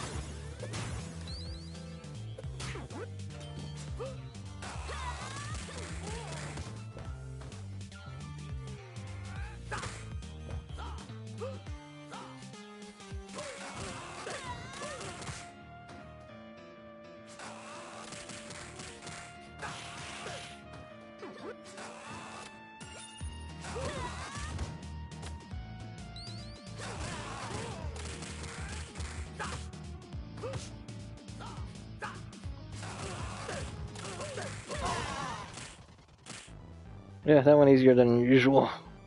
Because I usually play as Estel in this area and then I destroy everything. So I could see where the items are and hit it on the bikes.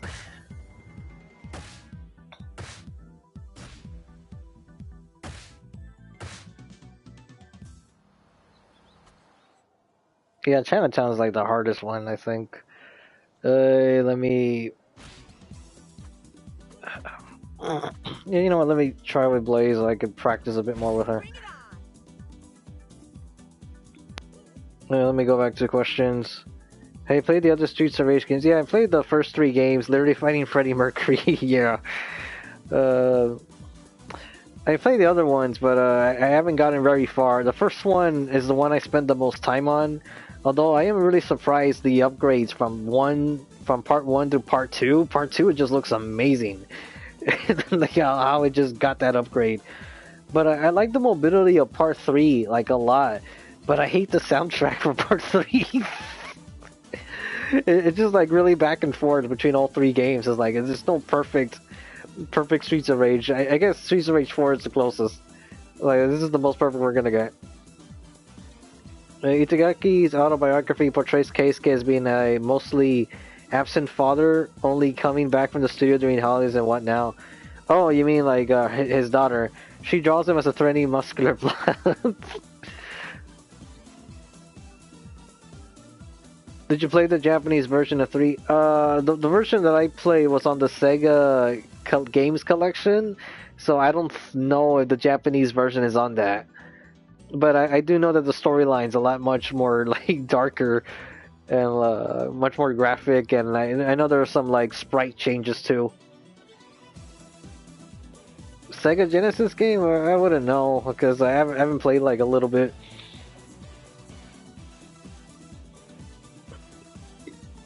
It might be the first Streets of Rage, and a lot of it has to go with the soundtrack.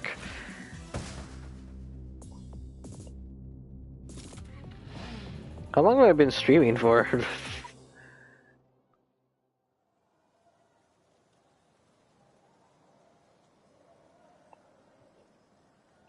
I'm trying to like...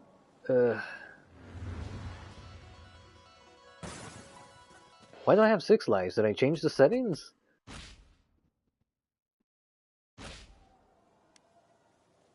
Yeah, I put... Oh man, I hope I didn't play the previous stage on easy. Like, that probably is what happened.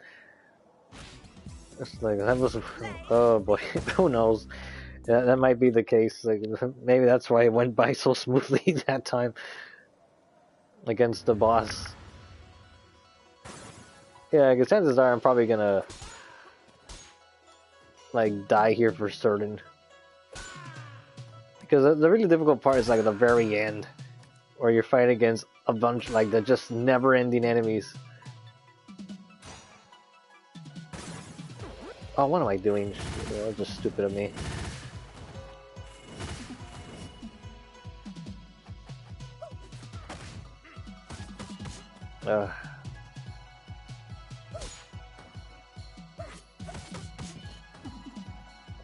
Yeah, I already started off badly by grabbing that apple right away.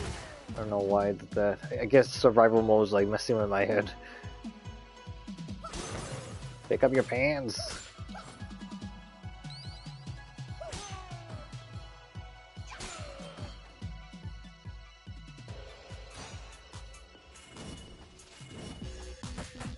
Here comes the Muay guy, but compared to the ones in Fighting Rage, these guys are easy. As soon as I can grab... Oh right, I did that toss wrong. I should have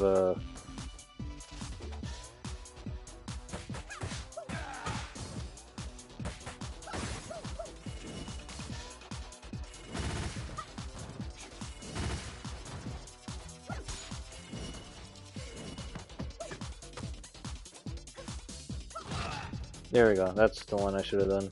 If I could just grab you.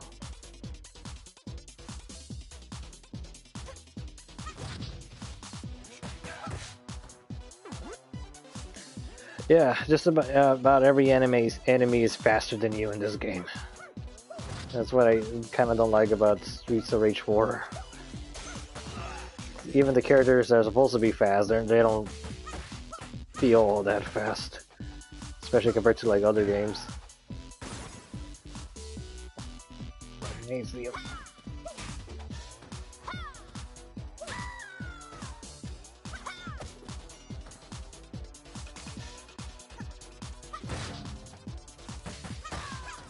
There's enough that Blaze is actually below average in strength because she's a 3.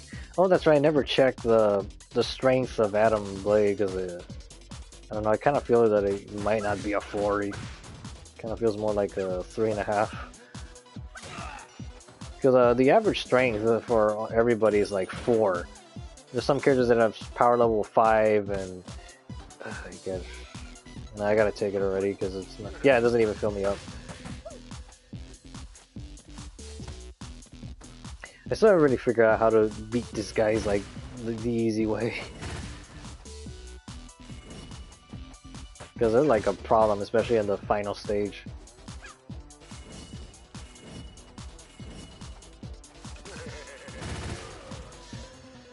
Yeah, there I got lucky because he laughed. See, because I remember right here it gets like pretty challenging. Ah, right, I messed up because I needed to have an item to throw it at him so he can follow me out. Because now everyone's like, pay attention to me. And that freaking like blade just does so much damage.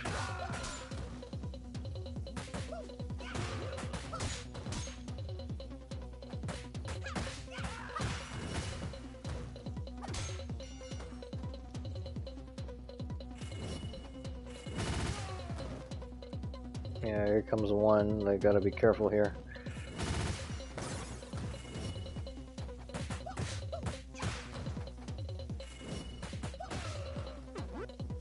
Because the more people show up right now, just when you're about to leave.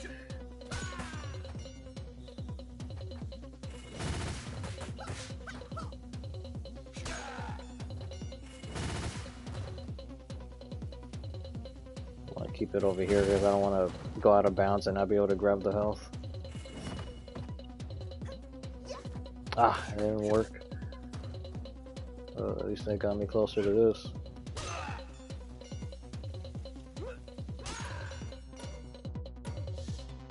No, don't want that. I want this butcher axe, or I better be able to go on the other side. I better. Oh my god. It won't let me. It's not gonna let me. Nope, it won't let me. Great. Only they placed it on the right side and it wouldn't be a freaking problem.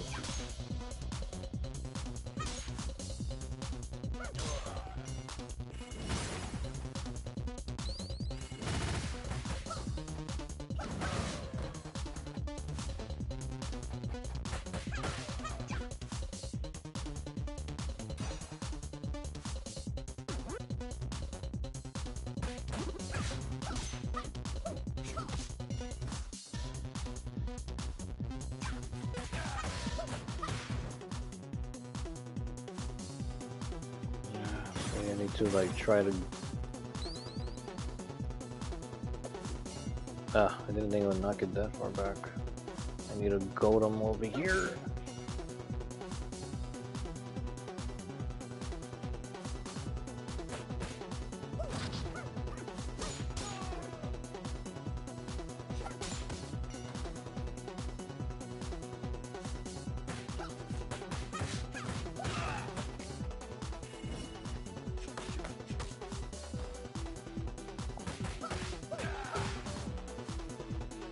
And then there's one fat guy left. Yeah, it doesn't matter here.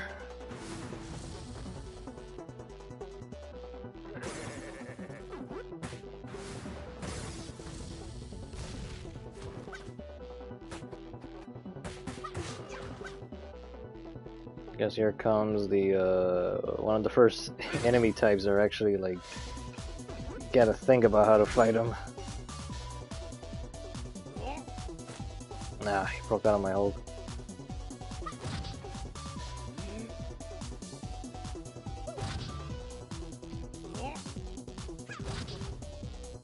Rinse and repeat. As long as you don't stand right in front of him. Ah.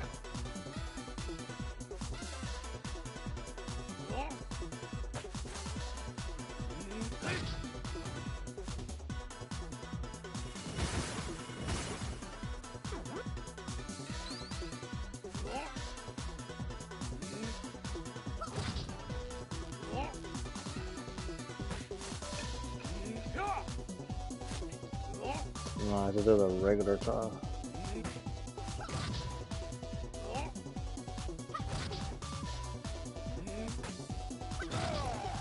There. No, no weapon.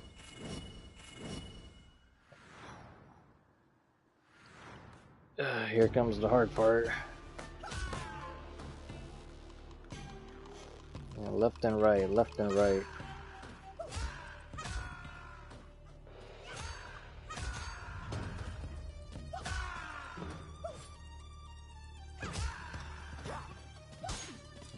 Shit.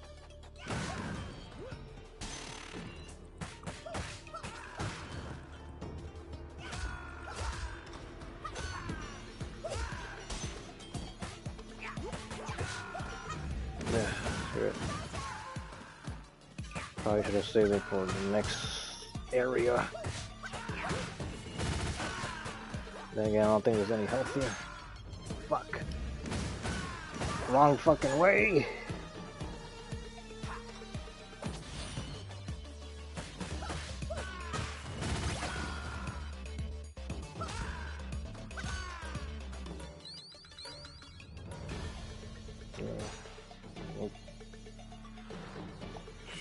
Yeah, I should have probably saved one of the specials here.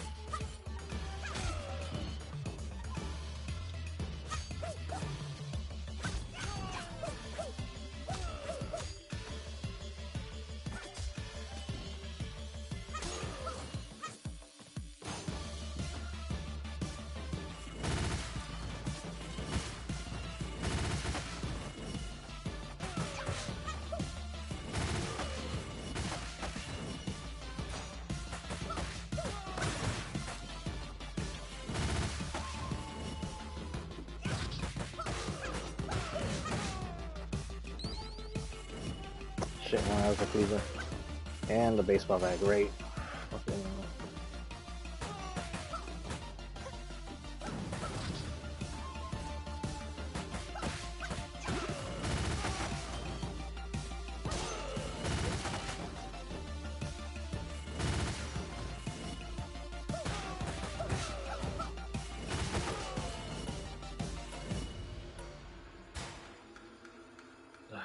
because what's next is like the Mutai and the Ring of Fire. Because I think there's like a okay, yeah, there's apple there.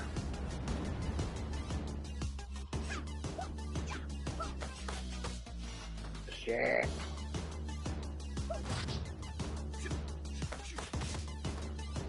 Fucking hell.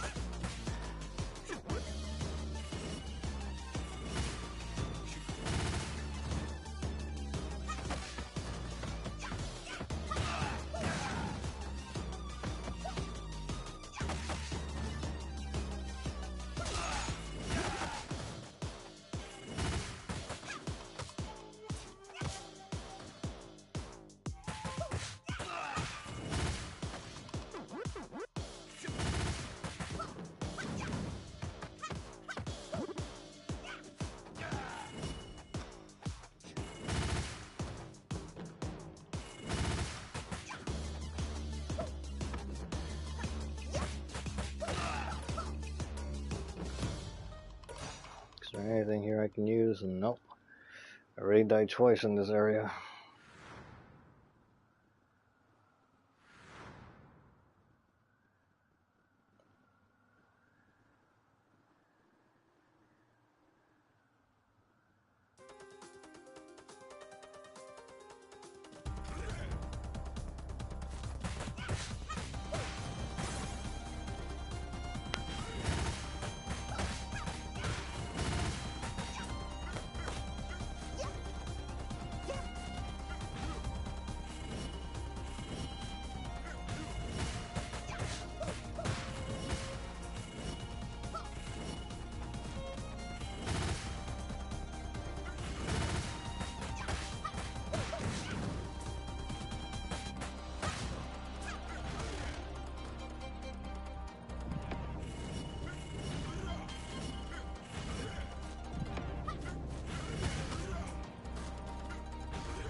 Oh, I didn't know I can link the two like that. Yeah, I died twice in this area, so it's not gonna be like an A or an... I'd be lucky if it's a B. 13 minutes in this area. Say...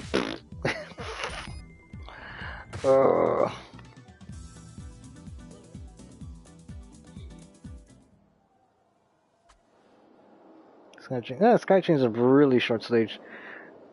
I haven't looked at the new Violence Jack manga, Bearer of the Curse. I know it's from the same author that the Amon manga. I mean, I don't even know if it's translated. Is it? Yeah, sorry for not like looking into the questions for a while because I was just really focused on that. Let me keep trying with Blaze.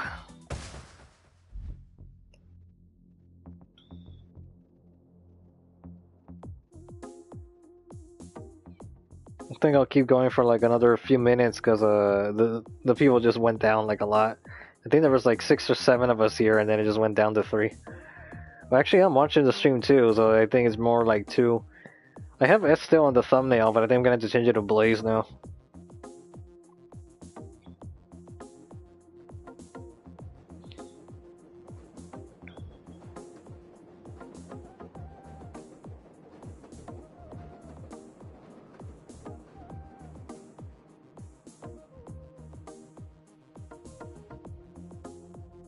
The Y building.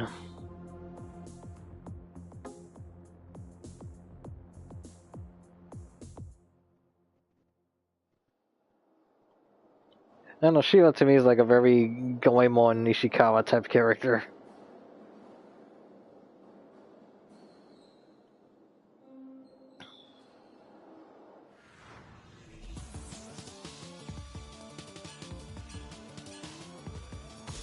Ah, I got the timing wrong.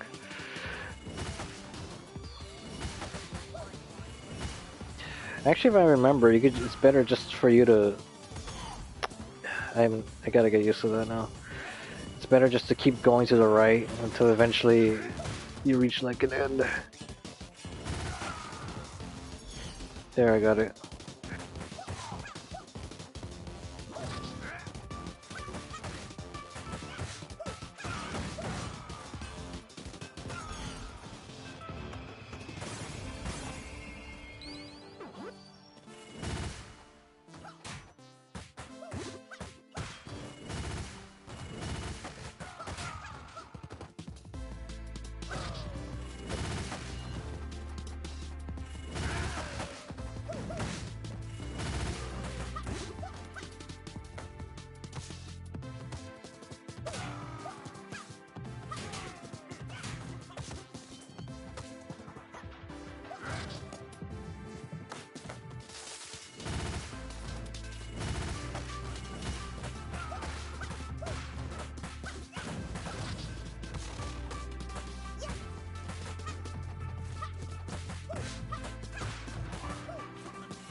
I did that all wrong. Okay, this was the end. Yeah, I couldn't get up from that.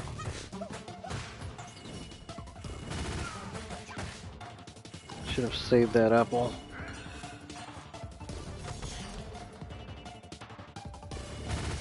I could just last against these two until the boss shows up.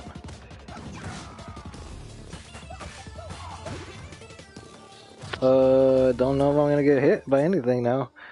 Just had to jump, but... Oh, fuck. Hope I got the right one. Okay. Shit.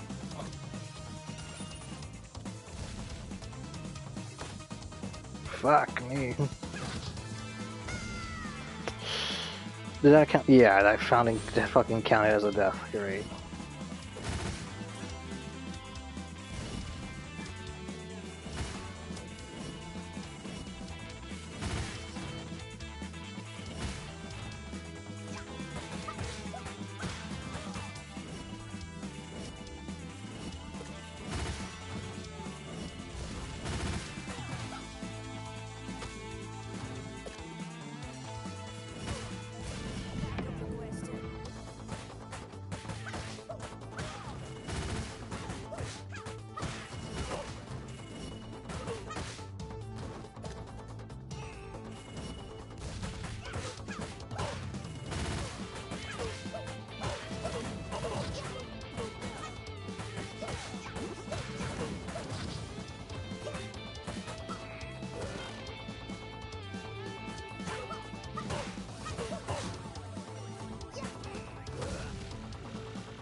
I only wish I didn't have died in that thing.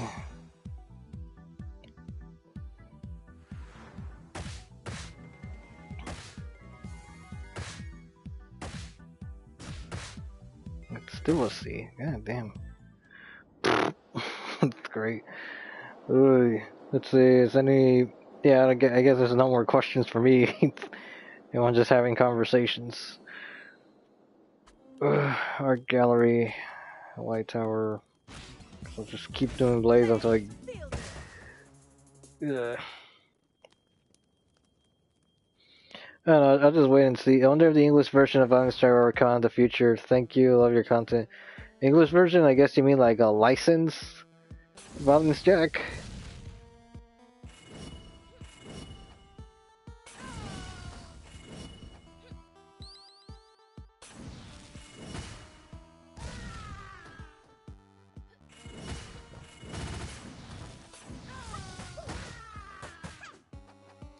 Yeah, it would. The thing is, like, Seven Seas hasn't gotten anything new since 2018, and I guess it was all because of Going to Guy's 50th anniversary as a mangaka. Because literally, the last thing that ever came out from them was Devilman Grimoire Volume 5, and that was literally at the end of the year. Last freaking day.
Ever heard of The King of Minami?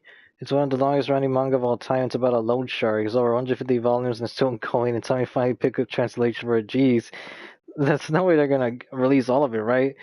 Dark Horse is sleeping on lots of a good manga. The thing is with Dark Horse, like I'm kind of really don't want them to pick up manga. Or like I don't even know if they picked up anything new, because for many years they were the ones that work. But the thing is, there was like a long period of time where Berserk was just out of print.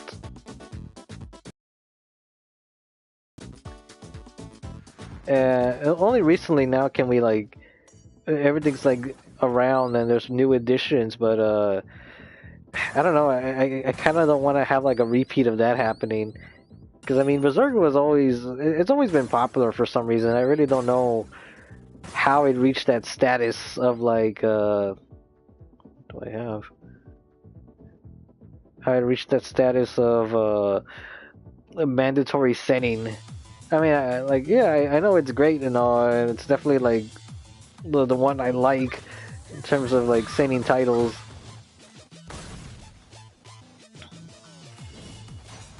I've always been kind of curious, like how it gravitated towards people since like way back then.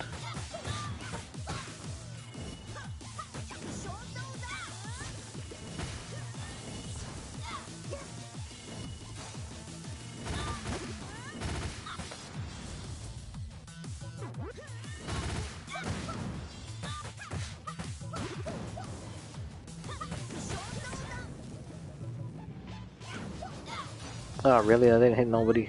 Shit. Well,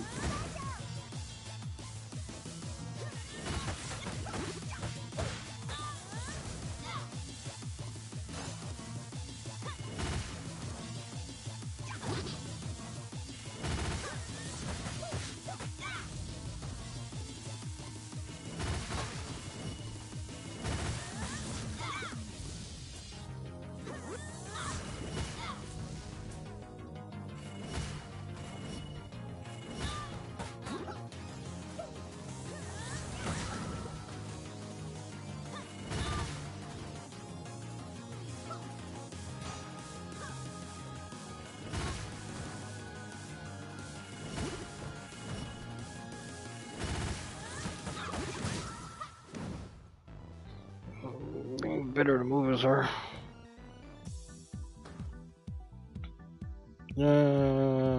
Another manga that just recently picked up translation is The Edge, a Shonen Jump gun action manga by Katsuhiro Nagasawa, one of Hara's assistants. The manga's only 2 volumes long because it was axed, but oh, I got an A. Oh, that's nice. I got an A's before. Yeah, I guess it's best to try to get A's for all of them, and then move up to the next level. Ugh, like White Tower is like, I dread going there because of the boss. It is a difficult stage because of the you start off in a slippery floor that's been like mopped up. And then you fight against multiple jujitsu or judo like users, and then you start fighting the guys with guns in the elevator. But to me, the boss fight is like what's really the problem there. It's the concert, airplane. I don't know. I think these 2 stages aren't that hard. Of course, this one, the White Island, was difficult is like the very freaking ending. Ugh. The 2 chapters that are out are so far laid the kind of groundwork you see in an extremely successful series. I guess editors were really kind to this manga violence and almost sending like story. By then, it seems like editors were dealing down on violent and gory content since Fist of North Star and Black Angels had ended, and those were very grim and popular stories. Yeah, okay, I guess I'll look into this. Because even nowadays, Shonen Jump's not really like interested in battle shonen. They just want to work on random stuff. I mean, basically, I don't know, like some other thing. But yeah, I think I'm gonna end the stream now. It's been like 2 hours or 3. I don't know anymore. It's at very least like at least close to 2. Yeah, I just want to say thanks for everybody who stopped by, and I'll try to do another live stream next week. Maybe on the main channel, it'll just be like a dialogue thing, probably no game. I'm gonna have to change the thumbnail for this thing. To change it to like Blaze, as I think I played more as her than anybody else in this stream. But thank you for stopping by. Good night.